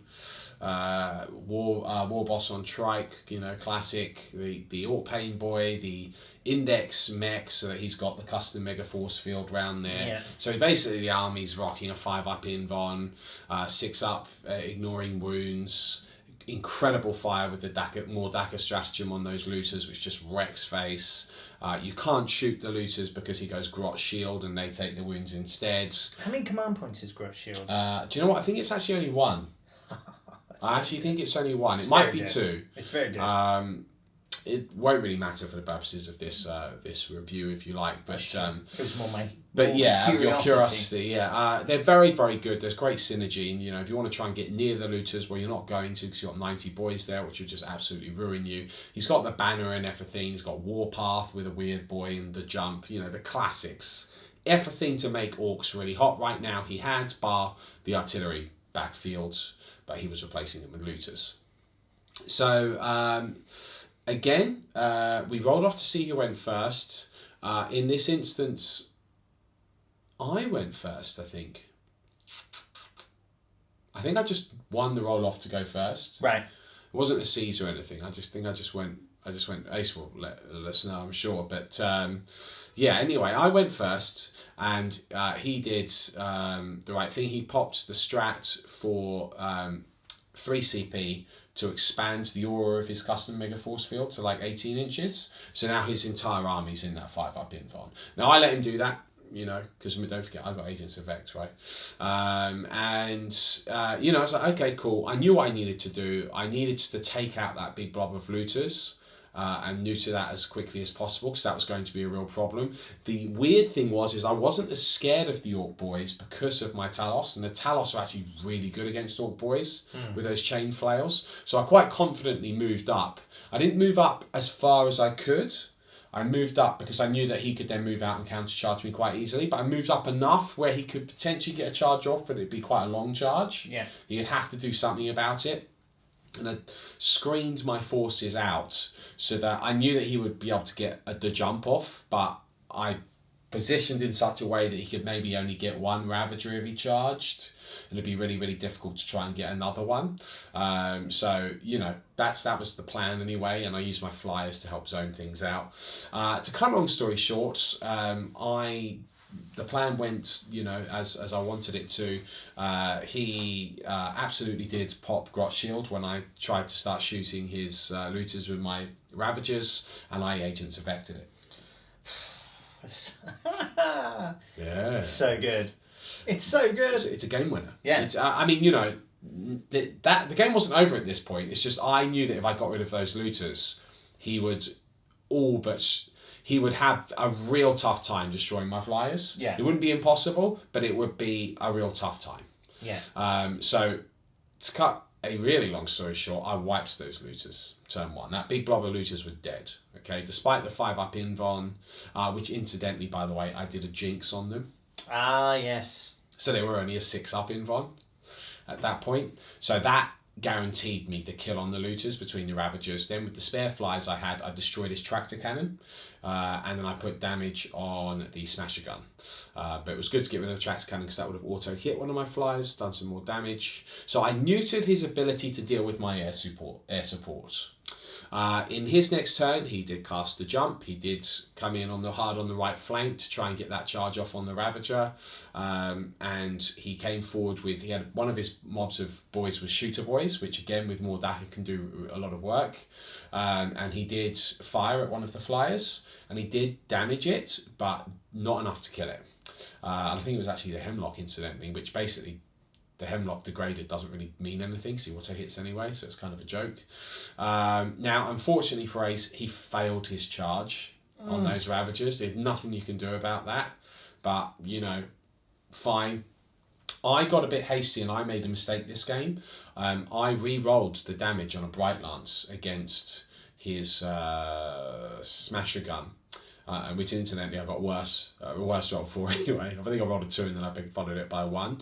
But that put me down to 3 CP, and I'd immediately realised I'd made a mistake because I remembered I needed 4 CP to stop Greentide, just in case I failed to wipe a unit out. Because Greentide would have been massive, pivotal for him this game. Yeah. So it would have been another 30 boys which would have swarmed on the objectives.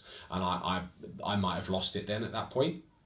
So I made a mistake, got hasty, and was like, right, okay, hopefully I can farm something back with Labyrinthine Cunning. But I deliberately didn't spend any more of those CP at that point. I'm like, right, I'm saving this 3 CP. The minute he does something, I'm going to try and farm it and hopefully, with Labyrinthine Cunning, just get that 1 point back. Yeah. So in the next turn, I then turned with the Ravagers and one of the flyers, and I absolutely laid the pain down into that 30-man boy unit. And what ended up happening was 4 of them were left in my lines, which was the perfect opportunity for a Greentide at this point. So it's like, that's a problem. The other Talos had sent 2 Talos back to deal with him and charge into them. Yeah. The other 4 Talos had sent further up into his lines, charged the shooter boys, and proceeded to butcher them. And now I'm sort of deep into enemy territory. All of his characters are alive, but I wiped out a big blob there. And in fact, I got them down to about 6. So what it came down to was he had a choice. Do I spend 2 CP to protect those shooter boys? Or do I spend 2 CP and by protect I mean auto pass the morale, right? As it turned out, he used the breaking heads on the shooter boys with the warlord, so he just killed a couple and they were okay. And then of course he spent the 2 CP to auto pass the morale on the 4 boys in my deployment zone. I then went, okay, cool, 2 dice to get for Labyrinthine Cunning, and I rolled a 6. So that gave me 4 CP. Because the next strat he's going to do is Greentide. Yeah, of course. And he's like, no, you're joking. I'm like, yeah, there it is. Oh. So it's just really unlucky for Ace. But to be fair, I shouldn't have made that silly mistake anyway. I should have kept on 4 CP. So it just turned out that the dice gods willed me to get that CP back and make up for my mistake. So no, through no fault of Ace's, he played the game really well, as I'd expect him to. So he's always a regular top 10 finisher at events. He did the right thing. He had to try for it anyway. He went for Greentides, and remember, I've only got 4 CP, so if I roll the 1, it doesn't go off. Vec doesn't go off. I rolled a 3, incidentally. and it did go off. So I stopped him green tiding. That meant that blob was dead. They will not be coming back, so I would have absolutely killed them in the next turn.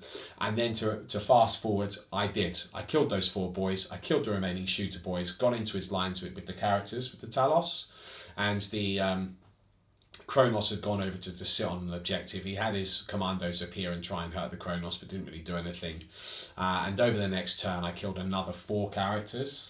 The Big Mech, the Weird Boy, the Pain Boy, and his Warlords, who had, incidentally as well, I forgot to mention this, charged my Homunculus to try and snipe him and take away the toughness 7. And in an absolutely obnoxious display of rolling, because he's got like 7 hits here with the relic power claw, and I roll 6 4+ invulnerable saves.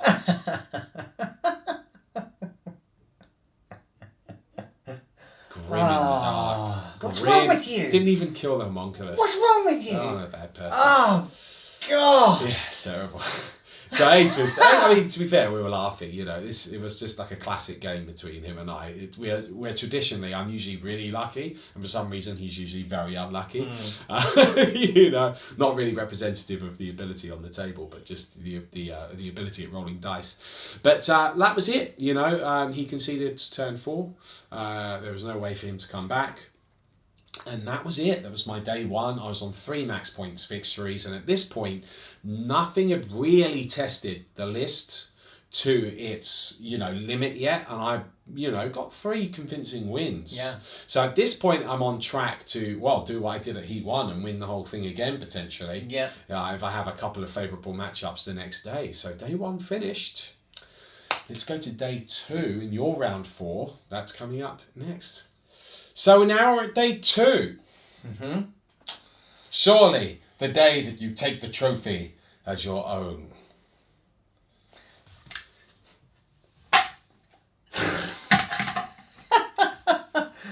I'll fix that up. It looks not nice. Well, I'd woke up. I was feeling confident. Isn't the right word. But I was feeling good. You're feeling good. I was like, you know what? Good to feel good. Because, I mean, I went there not expecting to qualify, and I go, you know what? With a couple of favourite games votes, if I get one more, I could sneak in here. And so the next game I played was against a fellow called Andrea. He lives in Sheffield now, I believe, but he was Italian fella, and he was there with another group. There was a group of them over there. Okay. All very passionate, committed, good players as well. Okay. All of their lists well, were they very were a team or something? Yeah, I think they were a team, Yeah, cool. unless they're all just mates, but they all had shirts on as well. They were definitely a team if they... Yeah. So that was... Do you think they all just turned up with the same shirt? Well, maybe. Maybe they were just supporting someone else, Okay, yeah. Who knows? Sure. Who knows? I'm fairly certain they were a team, yeah. So he brought Blood Angels. Cool. It was a pretty interesting list. So it wasn't very combat heavy at all. Okay. In fact, there wasn't really much of a combat element in there. He had things like he had a Leviathan Dreadnought in there. Right. He had a whole bunch of aggressors. He also had a Loyal 32 in there. Right. So he had plenty of command points. He did have Smash Captain. Of course. Yeah. I think he had 2, if I remember correctly. Mephiston? Mephiston was in there. Okay, this is sounding like a Blood Angels list. Yeah, and then he had Lamartes in there as well, I think. But he didn't have any Death Company, which I thought when I read the list Lamartes he did. without Death Company? Maybe it wasn't Lamartes, maybe it was someone else. Right. But yeah, anyway. Cool. So I think he might give the re-roll to the captain, because he would have made one of them Death Company, for sure. Yeah, well that definitely happened. Sense. Okay. So maybe that was it. Yeah. But yeah, so this actually was the first time when he started putting his armor down. I went, right, if he goes first, because again, this map I had very little line of sight blocking for my. There was lots of good line of sight blocking in the centre of the board, sure. But actually on the side, which I had to take, right. there wasn't. Okay. It wasn't at all. There was lots of things like woods and stuff, so I put all my fire warriors in there and everything, and again I deployed in a way where I had 3 objectives, because we were playing Dominate and Destroy this game. Got it. So I was already holding 3 objectives when I put it down, so I was in a strong spot. he deployed incredibly aggressively. He pretty much frontlined with all of his scouts. He was holding all of the objectives. So he's trying to hem you in. He was really trying to hem me. Yeah, he's playing the points game. Yeah. So I was looking at him going, okay, cool. Yeah. This is how we're rolling now. This could suck. This could suck. I went first, however. That's a problem. It was suddenly a big problem because all of his scouts were out in the open. Yes. He did. I can't remember my names now. Prepared positions. Thank you very much. I wanted to say deployed positions, but that's not right. He deployed in his positions. Yes, he did indeed. So that was cool. He didn't really help because I kind of just went, I kind of went to town on him with my smart missiles and stuff like that anyway. Right. And then I was in rapid fire range with all of my fire warriors, so I kind of just cleared all that out. Knowing that what the aggressors could do, because he had 3 units of 5, I then actually removed them next. I left the Leviathan completely alone. Because after I'd gone first, I knew that if I got rid of enough of his chaff, I'd be able to take the shots from his butcher cannons. I didn't need to touch that at all. Sure. I could just leave that do what it was going to do. Sure. And because it was an Imperial one, he's only got a 4-up invulnerable anyway. So you just kind of go, do you know what, I can let that one ride. Yeah. So, carry on first turn as well. So lots of rerolls, and I was rolling really well. It was insanely good how I was rolling this turn. So it was a devastating first turn. I think on my first turn I got 12 points, 11 or 12 points, and that's including first blood. Wow. So it was strong. It was very, very strong. He then came back, he started removing fire warriors and stuff, and then I could see that he knew he just needed to score as many points as he could. Yep. And in his defence, he did score 7 points the next turn, which was nice. Because that was just me losing fire warriors, then shield drones and stuff. Because this is kill points and holding objectives. But he was holding 2 objectives as well, so he killed like 5 units. Then I hit again. I removed the rest of the aggressors. I actually really put down on his Leviathan, and then I started to kind of put a lot of it wore him down. I didn't bother at that time using Callion. Because there was only a couple of targets which really I needed to get at. Right. He did manage to get a charge off turn 2 with his captain, but I had too many shield drones around there still. He didn't clear enough. Just tanked them on that. So then I removed him. That was Warlord the next turn. And then, I then knowing that I needed to move forward to try and claim this, because there was an objective right in the centre, I go, well, look, if I can actually get into the centre of the board now and hold that, then I'll be holding 4 a turn, and it's just going to be really difficult for him to catch up. So I did that. I used that's when I used Mod Car, so I advanced forward with everything. Nice. And I put 3 invulnerables on my Riptides, because at this stage I only had Leviathan with 3 wounds left. I'd had a pretty good round of shooting at him as well. Yeah. And then I screened all of my I screened all behind really well. So he still had a guy he was ready to drop down, and when he saw how I screened, he conceded, because he goes like, the only way I could have done that is to try and snipe your warlord to get the extra points. Yeah. Even then, I think it would have been tough, but when I did that, he just you just zoned him out of the game at that point. Yeah. Okay. So that was turn 2 tabling really, or turn 2 concession. That was strong. A very, very strong game. Lovely guy as well. If you're watching, thank you so much for the game, man. It was really good fun. I had a good time. Awesome. Yeah. So, okay, another convincing win. So what are you doing? You're sitting on 3 wins and a draw at this point. So I'm rubbing my belly. Yeah. I'm there going like, all right, this is going quite well. I'm liking this a lot. So you're thinking at this point you've definitely qualified. I'm thinking this.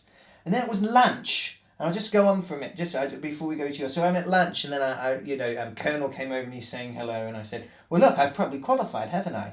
He goes, no. I said, what do you mean? He goes, well, look, it depends what happens, but there's a good chance you haven't at all. So then the stress starts to come in, and going into the next game, that was interesting. But we'll do yours first. All right. So my game 4, that's coming up next. Team, it's day 2 for me.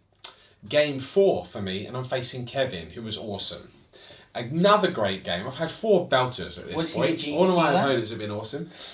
Was he a gene stealer? Kevin the gene stealer? Oh no, that's what one of those, you and Beard say that about my High Fleet Myrmidon. Yeah. And apparently there's Terry the Tervigan. There is. Let me tell you, Trevor, her in husband. Myrmidon, this does not exist. Okay. Okay? You can fight it as much as It's a you want. mindless, terrifying hive mind. We don't have Terry, okay? And Trevor now. And Trevor. And Kevin. And Kevin. They don't exist in High Fleet Myrmidon. Okay, well, I'm not entirely sure. They're you're awesome correct. people, but they're not Tyranids. Okay, there's a spin-off series coming. That's all I'm going to say. I've talked to HBO. It's in the pipes. So Kevin was awesome. He wasn't a gene stealer or a Tyranid of any type. Yes. And he was a human man. And what we had here was, another nasty list. As you would expect. I'm sitting on 3 max wins at this point. I'm expecting someone to be quite good, and Kevin is quite good. So he's got the Shadow Sword. He's got a Trojan to help repair it, the Forge World vehicle. He's got a couple of priests. Psychers to, of course, give it a +1 to its save and to give it a -1 to hit. He's got Company Commander, he's Loyal 32. He's got a Crusader Knight, and he's got Pask as well, with plasma cannons and the battle cannon. He's also got a Punisher battle tank as well. So he's got a lot of stuff here, which is all real nasty. He could make a mess of the Talos, if he wanted to, once everything's buffed up and so forth. And I was like, oh, this could be a bit tricky. And then we got the long deployment. What's it called? Vanguard? No. Hammer and Anvil. There we go. So at this point, I've got a long trudge across the board to make it there with the Talos. I was like, oh, this could be a tricky matchup. So I actually spent quite a long time deploying, trying to hide things. And I did the best I could to get my Talos out of line of sight. Flyers backlined, of course, Ravagers on the other back corner. Because these things are quite so fast, I was still able to bring stuff into range with what I wanted. So, to cut a long story short, as it turned out, I'm pretty sure he went first, actually. Kevin will let us know, I'm sure. But I think he actually went first. But he had deployed in such a way to try and be out of alpha with me. So he ends up moving, and he does actually kill one. He kills 2 Talos in his first turn, if I remember correctly. But 2, because he could only see the back one from 2 different units, because of the way I deployed, even after he had moved. So he didn't get first blood. But he killed 2 Talos. He's already off to a pretty good start. He's taken 2 Talos, which is significant. Wasn't in range with the flies to do anything, or Ravagers or anything like that. But he's doing all right at this point. He could have gone for a Ravager, but he wanted to take the Talos. That's what happened. So to cut a long story short, I then went on to my 2nd and 3rd and 4th turn, proceeding to move up the battlefield with the Talos, making use of the cover. And the objectives were centrally placed, so I was scoring these points as I went, right? And I managed to destroy his Punisher tank in the first turn. I ignored his knight, and I managed to get his Shadow Sword down to 5 wounds. Oof. Oof. So it's still alive at the end of my first turn, but only 5 just wounds. on 5 wounds. Oof. Yeah. Don't stress me out like that. Grim Chris. in the dark. Yeah. And so he was like, and I was like, and so then in my second turn, he fired back. He did actually manage to destroy the Hemlock in his next turn with a combination fire between, I think Pask helped finish it off, a lot of lasgun fire from all of the Loyal 32, and the Shadow Sword itself, of course.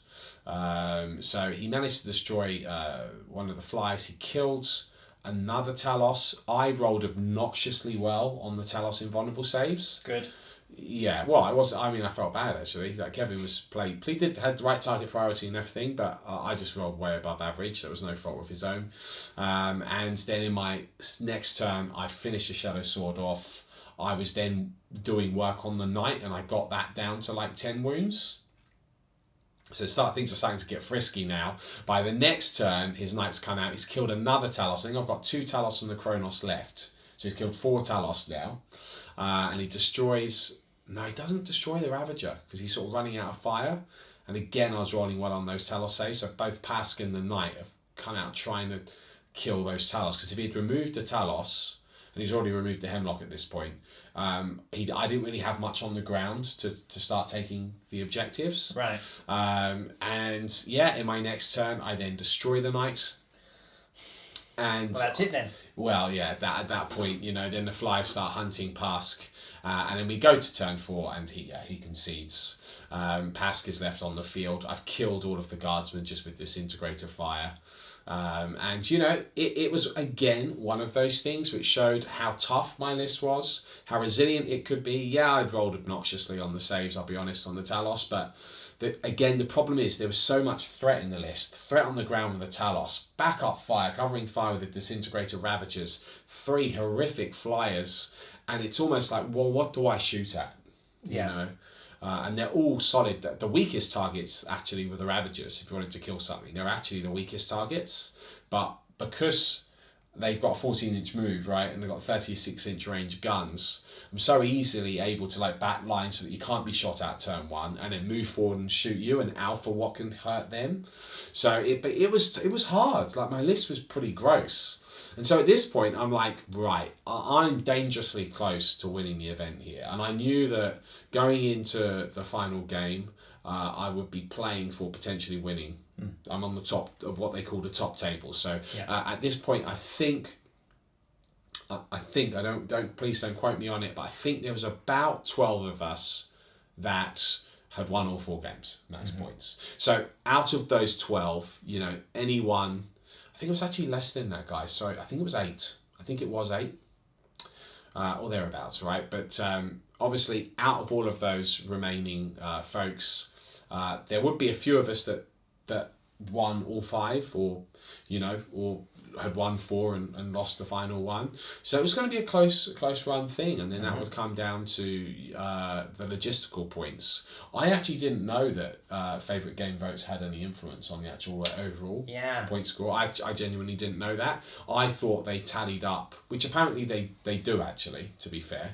They tallied up the first strike, the Slay the Warlords, the line breaker, and the points that you killed for tiebreakers, which they do, but they also add favourite game scores. Yeah. So the favourite game scores won't win you the event, really, if you've not been scoring many of the other secondaries, but they can help, right? Yeah. But anyway, I didn't know that, so. So look, that was game 4. Feeling good at this point. I'm like, right, come on, Lawrence, can I go to 2 heats and win both heats? That would be pretty cool, right? Yeah. But before we go to my final game, we must visit your game, Mr. Bone. So that's coming up next. So it's day 2. It's game 5 for the beat to the bone. You're on 3 wins, you're on 1 draw. Yeah. Win the final game and guess what? I could podium. You could podium. I could podium. It's possible.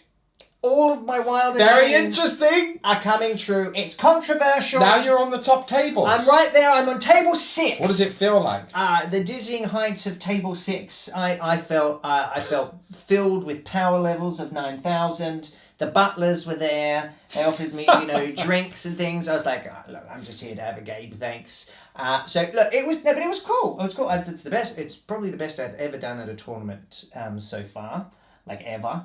I mean, as far as you're doing great. Well, as far as to be fair, as far as the table I was on. Okay. As far as the table I was on. Okay. Now, to be fair though, I was on table 29 at my last game of the LGT, I think. Not that I remember these things, but But it was table 29. But anyway, so I'm now playing a fellow named Patrick. I seem to remember Patrick. You're the only person I didn't write down because I was in game mode here, right? So I'm not even sure I took any photos. Very serious, competitive gaming. He was a friend of Andrea's though. Okay. So I was playing all of the Italian team at the moment. Awesome. So you're battling each of them. Yeah. I defeated one. Yeah. On to the next one. I like to think that I was a bit like Darth Maul fighting them off. Yes. 2 So they're the Jedi and you're the Sith. Yes. I suppose we are the Dark Lords. Yeah. So that was cool. So we turned around and we're going, no. Ding. So he had brought Space Marines again. Right. So he brought a Gilliman list, which was very similar to the list that you actually won your heat with. Artemis. Yes. There was he had a Blood Angels detachment, so he had Smash Captains in there. Okay. So one of them was an honorary Artemis. Honorary Artemis. But Are they painted blue? These Smash Captains? No. Okay. No, he painted everything in his own chapter. Okay, right, so he did that. So Gilliman as well. So Cool. he was. They were Ultramarines in disguise, much like Transformers. I feel. So he'd done that, which was cool. But he didn't have a Storm Raven. He had about 7 tanks. He had 4 Razorbacks, and then he had 3 Predators. Okay. He then had Scouts in there as well. So actually, with Gilliman, that's strong. That's very strong. There are some lists which would absolutely hurt him, I believe. Yeah. But my list actually wasn't one of them, because he's got so much he's got so much tank rather, and I had very little anti-tank. Right. You're good at taking one unit on at a time. Yeah, like I'm really good at taking on knights and stuff like that. Yeah. That's cool. But actually, for me to kill like one Riptide kill a tank, I don't know, it's very rare. You actually need about 2 Riptides to kill one tank generally. Right. So it wasn't the greatest matchup. But I was feeling confident. I deployed in a way, we got Hammer and Anvil, and I deployed in a way where he wasn't able to get into range with any of my drones turn 1. Cool. And I deployed in a way with my Fire Warriors that I was guaranteed, because we were playing Scorched Earth, I was guaranteed to get 3 points that turn. Cool. Which was strong. That's huge, yeah. So if I'd gone, if I'd gone second or first, I was going to get 3 points. So I was really happy with that. I was like, cool, this will be a strong start, let's see what happens. So I then seized the initiative.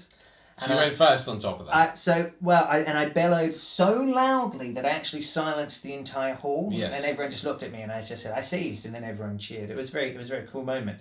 So then we into play. Now, I actually think seizing, funnily enough, lost me the game. Oh. And I'm going to say that now because everything tallies on from this, right? Okay. So I'd done this huge, big explosion, right? And then I just gone, whoa. And the reason is I made a critical error. I moved forward too quickly. So I used Montcar, right? And I thought I'd screened the back of my guys with all my shield drones. Mr. Bone. Smash Captain Mr. Bone. Found a chink in my armour. And he came in and he killed, this was in his second turn. So I managed to get first blood. I killed one of his predators. So I stopped kill shot from going off. Right. So at least I'd done that. But then it was the small, it was honestly like, he pointed it out when he dropped him down and I just went, it was so minute. But if he charged everyone, and because he had Angel's Wing. Yeah, you couldn't overwatch. Couldn't overwatch. Huge. And he used the 3d6 and he got in there. I lost a Riptide turn 1. I lost Shadow Sun turn 2 when he came down. It was just horrific. It was really, really bad. So I lost a Riptide. I lost Shadow Sun. I lost my Ethereal. So he knew exactly what to target. And so that was his turn 1. So he used that strategy which allowed you to kind of redeploy the fella. So he wasn't deep striking or anything. He did all right. And at that point, I just was like, ugh. Yeah. Grim in the dark. It was. But then I went, do you know what though? I'm going to play for points. Because at this point, it was still kind of possible for me to win this. So I put 3 up invulnerables up on my Riptides. I didn't bother doing that first turn. Again, that was probably another mistake. But I kind of... He didn't really have any of... He was only going to be winning them 4s. I had a lot of shield drones. But anyway, so that happened. And then I didn't really manage to kill anything. But I did start racking up points. I brought my commander down, blasted him off some objectives. Cool. But then he swung back around and killed my enforcer commander. And he was slowly whittling me down. And this is when I made my second mistake. So I actually pushed everything right up into his grill. So I had all my Fire Warriors and my 2 Riptides all really packed in close. Okay. And put him right in front of Gilliman. Wow. Daring him to charge me, essentially. Okay. Right? And he did. And I took a few wounds off him, but I didn't kill him. But then they had 3 up invulnerables. He didn't roll any 6s on his mortal wounds. He rolled 1. He rolled 1. Okay, yeah. It was kind of, it was all or nothing at this point, right? So the thing played off, and then I made my second mistake, which kind of sealed the victory for Patrick there, was when I moved my Riptides in a way because I was going to charge all of these tanks after shooting Gilliman, and I actually moved them just too close. and I could no longer target Gilliman because I completely forgot. Well, not forgot, but in the heat of the moment, right? Oh no. Oh no. So Not like this. Not exactly. Like this. So I just was like, So at that point, I almost conceded, but then I thought, you know what, I can get this. So what I managed to then score another 2 points, and he was like 1 point ahead. But then I did a couple of moves which actually denied him. So I charged my 2 Riptides onto one of the Razorbacks, which was holding a objective. He just sat right on top of it, and then with my pile-ins, it actually meant that I had 2 units there and he had 1. So I stole a point from him. Got it. And then suddenly I was ahead, but he had the last turn. Oh, so it's close. Yeah. It's close. So and by this, there's a lot of people gathered around at this stage. You know, I'm trying my best, but it was an uphill battle, and I thought, okay. And actually, what had happened was he'd scored 2 points, and then suddenly we were drawn, and we had it was a very controversial ending to this game. Oh. Which is cool in a way because we were both playing really tactically. I actually played really well considering. I know I made those 2 mistakes, but actually for me to come back from those mistakes and still stay in it. I was actually very proud of myself. Yeah. So it came down to he moved and was a millimeter within my in my deployment. Okay. So he then had to. So at this stage, I'm thinking, well, he doesn't have line breaker. Got it. Because his model has to be wholly within your deployment zone in order to get line breaker. Right. This is what I thought. Yeah, it's not the case, is it? Well, apparently not. It's ambiguous. Ambiguous. Yeah. Because it just says within. Yeah. It doesn't say wholly within. Yeah. So my argument was, well, you're kind of not within it though. I agree. The whole within model means has to be inside something. Yeah. However, unfortunately, his toe was inside it. Yeah. So anyway, what happened was he got his millimeter in, and then he was going to charge Gilliman, and he actually failed the charge. So it was a draw as far as I was concerned. Right. And I was like, fantastic, there's a draw, good game. And then he said, no, actually, that's line break. And I said, it's definitely not. It has to be wholly within. And then he was like, no, I think you're wrong. I said, well, we'll have to get a TO. So we did, and it was a while before a TO could get there. So there was all the hubbub and stuff. And then what happened? And then that got ruled against me. Yeah, as we know. So that was that. So I lost by a point in my final game, but it was a really good game. Very, like I say, very tactical. If I'd not made one of those mistakes. Yes. If I'd not made one of those mistakes, if I'd killed Gilliman. Yeah, that would have been huge, right? That I think actually, because I would have got Warlord as well. That's right. And that I think would have given me the win. Oh. But when I moved, and it was honestly, I just moved too far, and actually, it's one of those things where for those of you who haven't gone to a tournament and you go there, if you're in a top table in it's the last game and it's really important, if you make a move like that, you can't take it back. No. Your opponent, if they want to, could let you. Yeah. But part of you goes, do you know what? Actually, at this point where we're at, you can't take that move back. Sure. So I was just like, ugh. And to be fair, he did kind of try to warn me, but because I wasn't, he kind of said, oh, you're going after my tanks. And I was like, yeah, I am, but I'm going to go after Gilliman as well. But then I didn't. Listen. I didn't listen. So that was it. That was the final game. But, it was epic. And it was a really cool way to finish the tournament. And it was so close. All of my games, like the draw, well, not all of my games, but the draw and the one I lost, there was a point in it each time. And that's fun 40k. Yeah. It's really fun. So I finished the weekend on 3 wins, 1 draw, and 1 loss. But I'd scored a lot of secondary points, and I'd killed a lot because I remember I pretty much wiped out Andrew's army. Yeah. I'd tabled 3 other people. Yeah. So I had all the points and stuff to see what could happen. So now came the waiting game. Did I indeed get through? Or did you fail again? Or did I fail again? The final hurdle. Oh. All right, well, before we come to that answer, it is my final game of the event. That's coming up next. So we enter my final game on day 2, and they've put it on the live stream again. You don't like being on camera, do you? Very camera shy. Yeah. Hate it. Yeah. I love it. So, yeah, they asked, do you want to go on the live stream? Because this was one of the final games. So we would have been technically, I think, on table 4. And that just came down to like people who finished first. Like there, as I said, there were about 8 of us which were on 4 max wins. So it could be anyone's event at that point, right? So I play Stephen, who's awesome. Now, I already knew Stephen. I was already a buddy with Stephen, kind of. But although this is the first time I met him properly, if you like. We'd met a couple of times in passing. But I was like, awesome, good. It'd be fun to get to play each other. He seemed like a nice guy, and I thought that we'd have some good banter when we played, and we certainly did. It was good.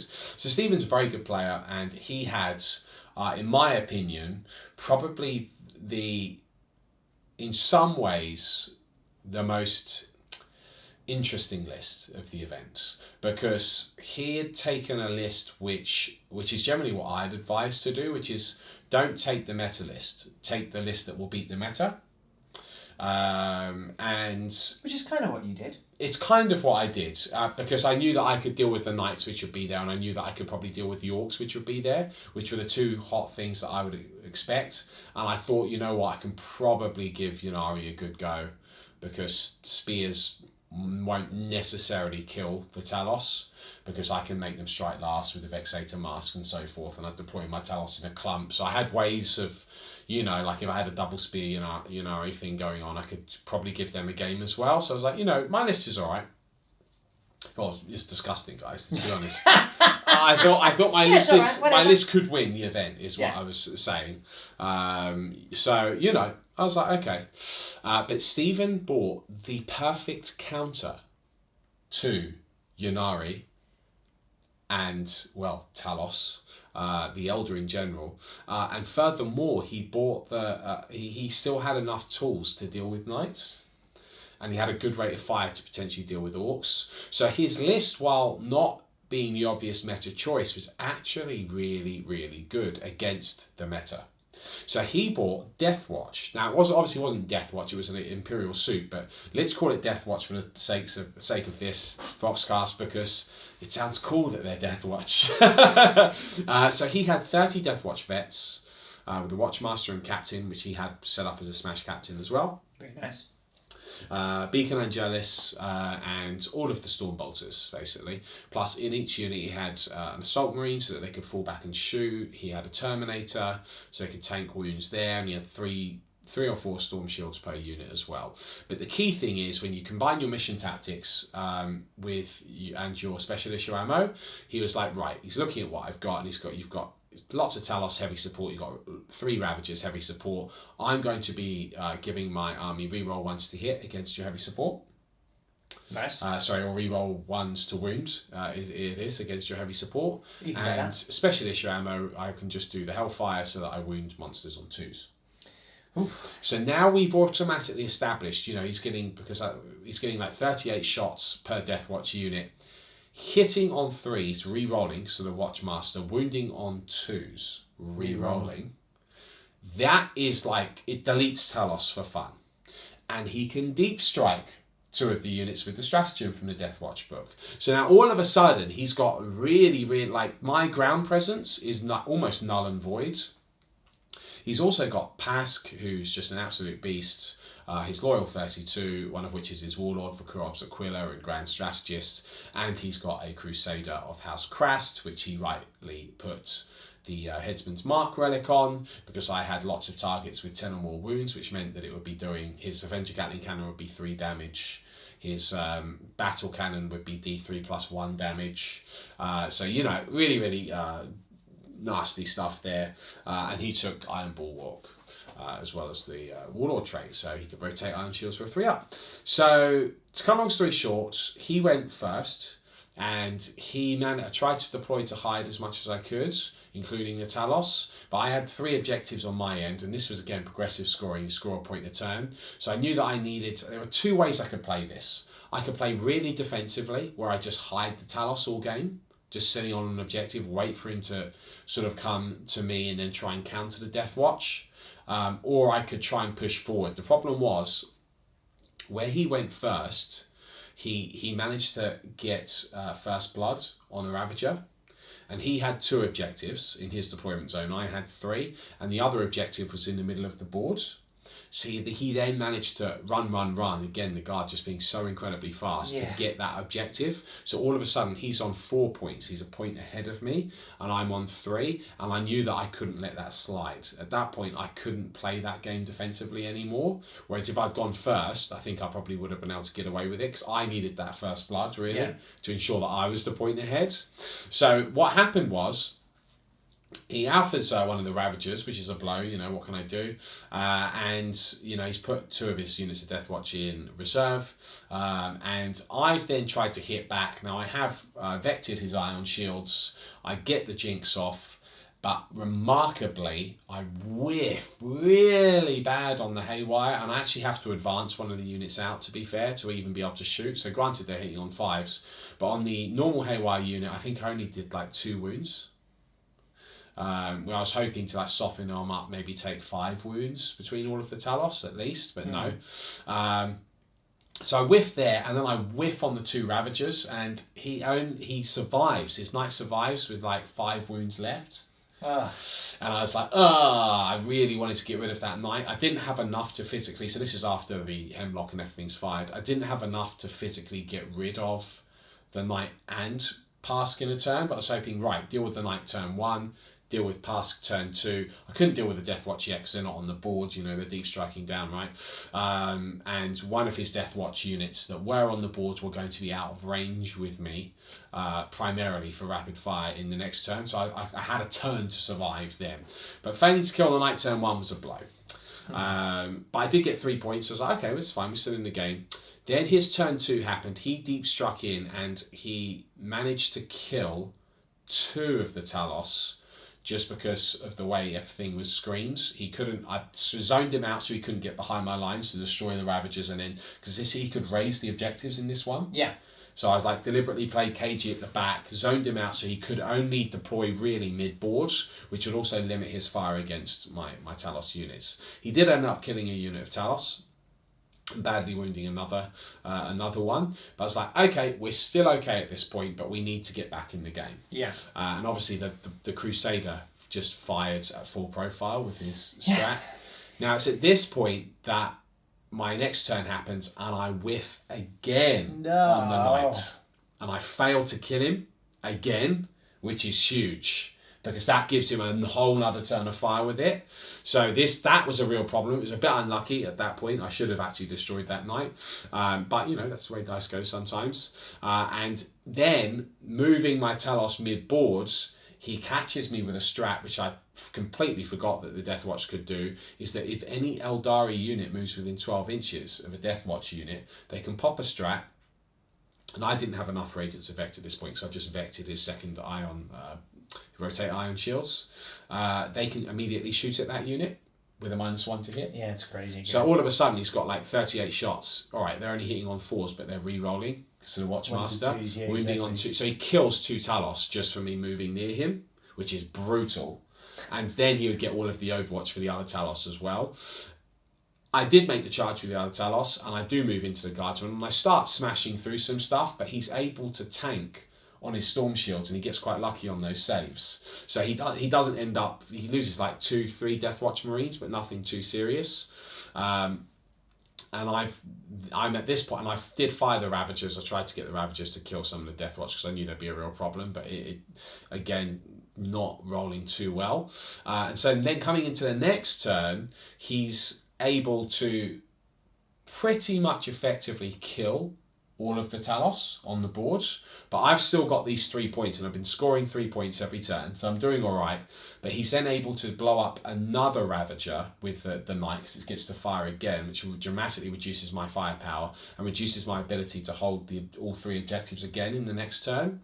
So in my next turn, I've finally destroyed a knight. I do kill a few more of the Deathwatch, but I don't have enough to push forward now to actually hold that middle objective, which meant he's always going to be able to be up on those points over me. And over the next 2 turns, he wipes out all of the monsters, including the Kronos. He takes out one more takes out the final Ravager.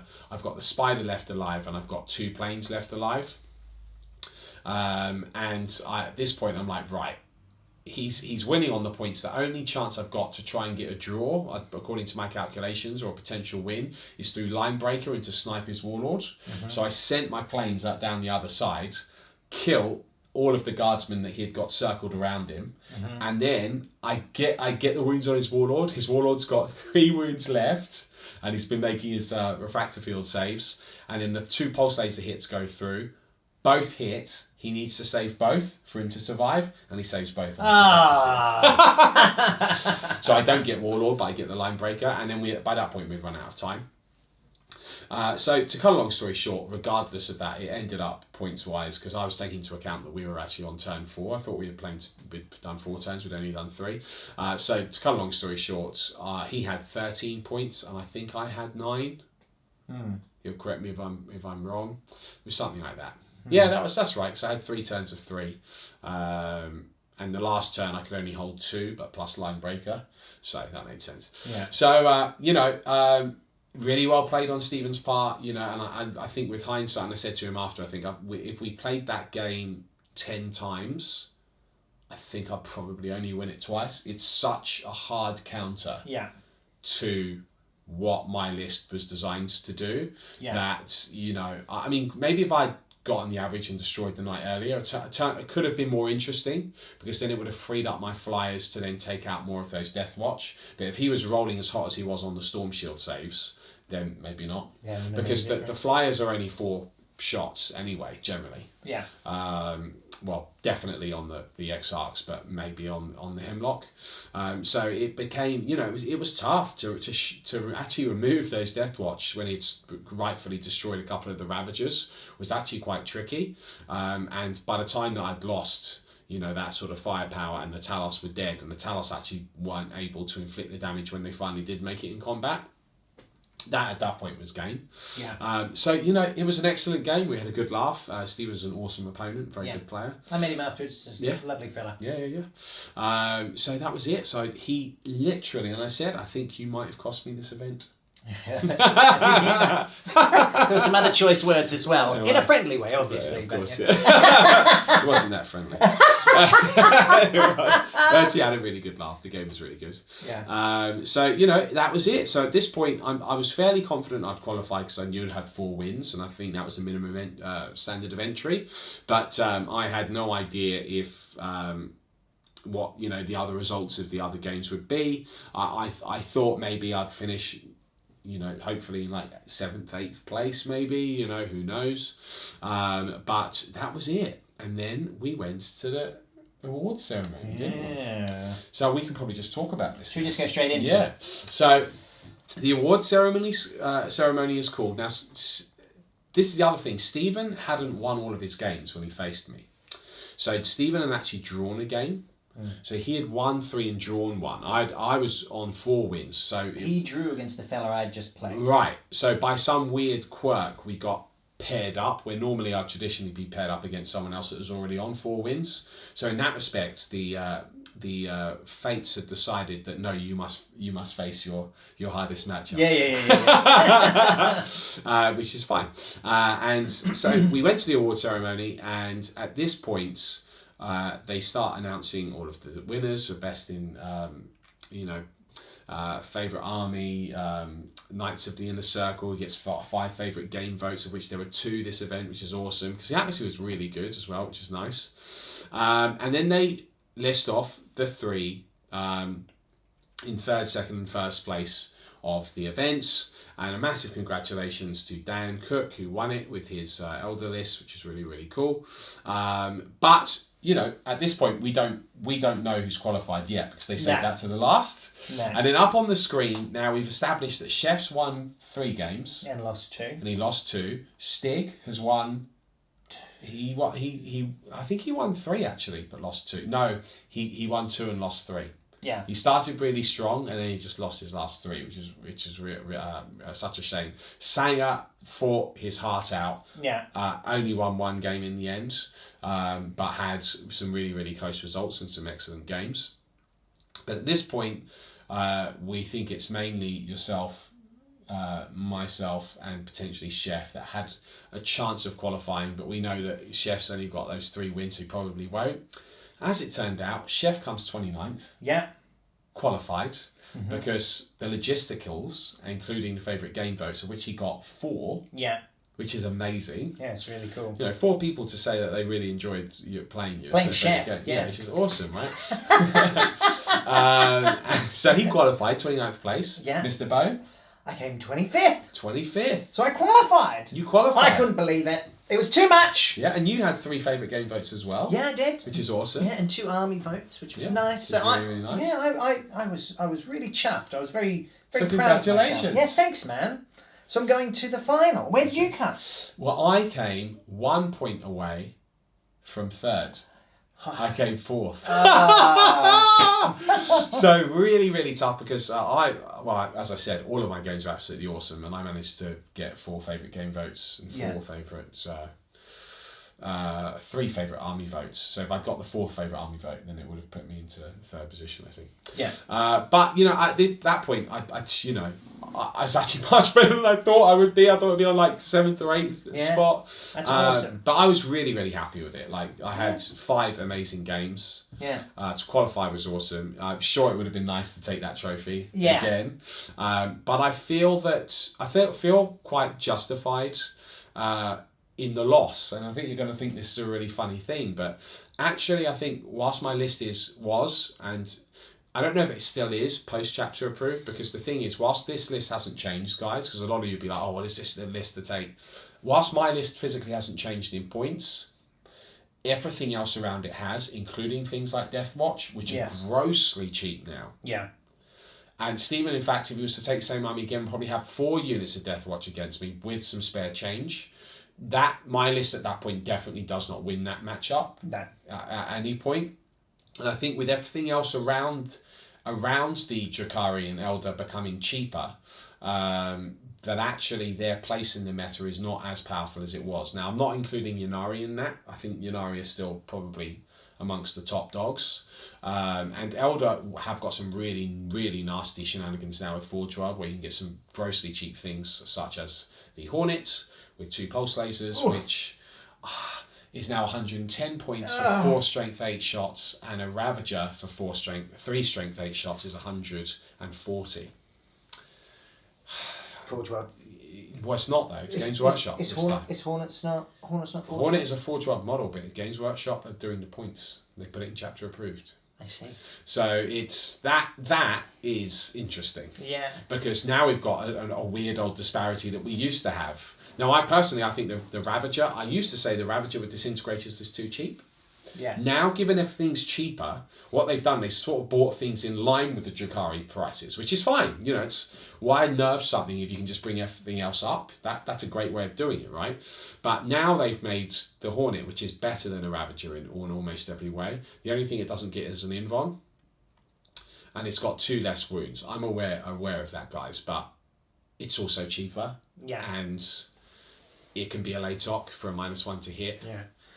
Well, that's what young Maxwell was talking to me about. He wants to run a bunch of them, and they look awesome as well. Yeah, well, they look like really the racing pods in the Star Wars film. They do. Yeah, they look really, really good. Yeah. And I'm glad to see them back, but 110 points is very cheap. Very cheap Yeah. for 4 strength 8 -3 damage 3 shots. Ouch. Yeah. Yowzers. So my list in general, still very good, but I feel justified in the loss because I think going forward, it's actually not the Drakari list I would take. I've got a much better idea, and in some ways, I think if I'd actually taken the original Drakari list I was thinking of, I didn't have quite enough painted for it, but I think actually I would have won all 5 games. It's big. Yeah. But of course you never know, because you might get a different result, play different people, you never know, right? But really, really cool. excellent event, really well run, and we're all pretty chuffed, aren't we? Yeah, no, it's really good. With that result. So that's another Voxcast, another tournament Voxcast. I know there's folks out there that love listening to these, so hopefully it's given you some ideas or informed you about what happens behind those closed doors of tournaments. It's not that scary. It's all usually a lot of fun. Yeah, you guys, the thing is I find with the heats that Warhammer World do is actually there is a really big spread of player skill there as well. Yeah, for sure. So if you're around that area or you want to go up for a weekend with a couple of buddies, you're going to have a good time. Yeah. You might face something and you're just going to go, whoo, okay. You might face my list and you're like, that's gross. Yeah, that's gross. But actually, there's plenty of people who want to take fluffier lists and want to have fluffier games. So if that's what you're into, you check it out. It's really good fun. We always have a good time. That's right. And even if someone is running a disgusting list, usually you can have fun. Like Bernard, for example. Yeah. Bernard that my Talos couldn't kill. It's very funny. I will forever remember Bernard. Well, that's good. He's burned into your retinas. He is. Yeah. Well, look, well done. Game, Sam. Well done for you as well. Thank you. Fourth is pretty good. It's respectable. Yeah, I'd be happy with fourth. You only beat me by 21 places this time, though. I'm catching up. It's catching up. I'm catching up. So our next one is the LVO. Yeah. Yeah. Big time. So I'm going to win that one. Okay, great. Yeah, you heard it here first. Yeah. I was going to say Grey Knights. I know there'll be quite a few Grey Knight fans will be disappointed to hear that I'm probably not going to take them now. But if I'm honest, guys, the changes in chapter approved they just aren't enough for that field. So I think I'm going to have to take something better. Yeah. It's just the way it is. Unless I come up with a great idea, but yeah, we'll see. So guys, until next time, this has been The Spider and the Bone, and we'll see you soon.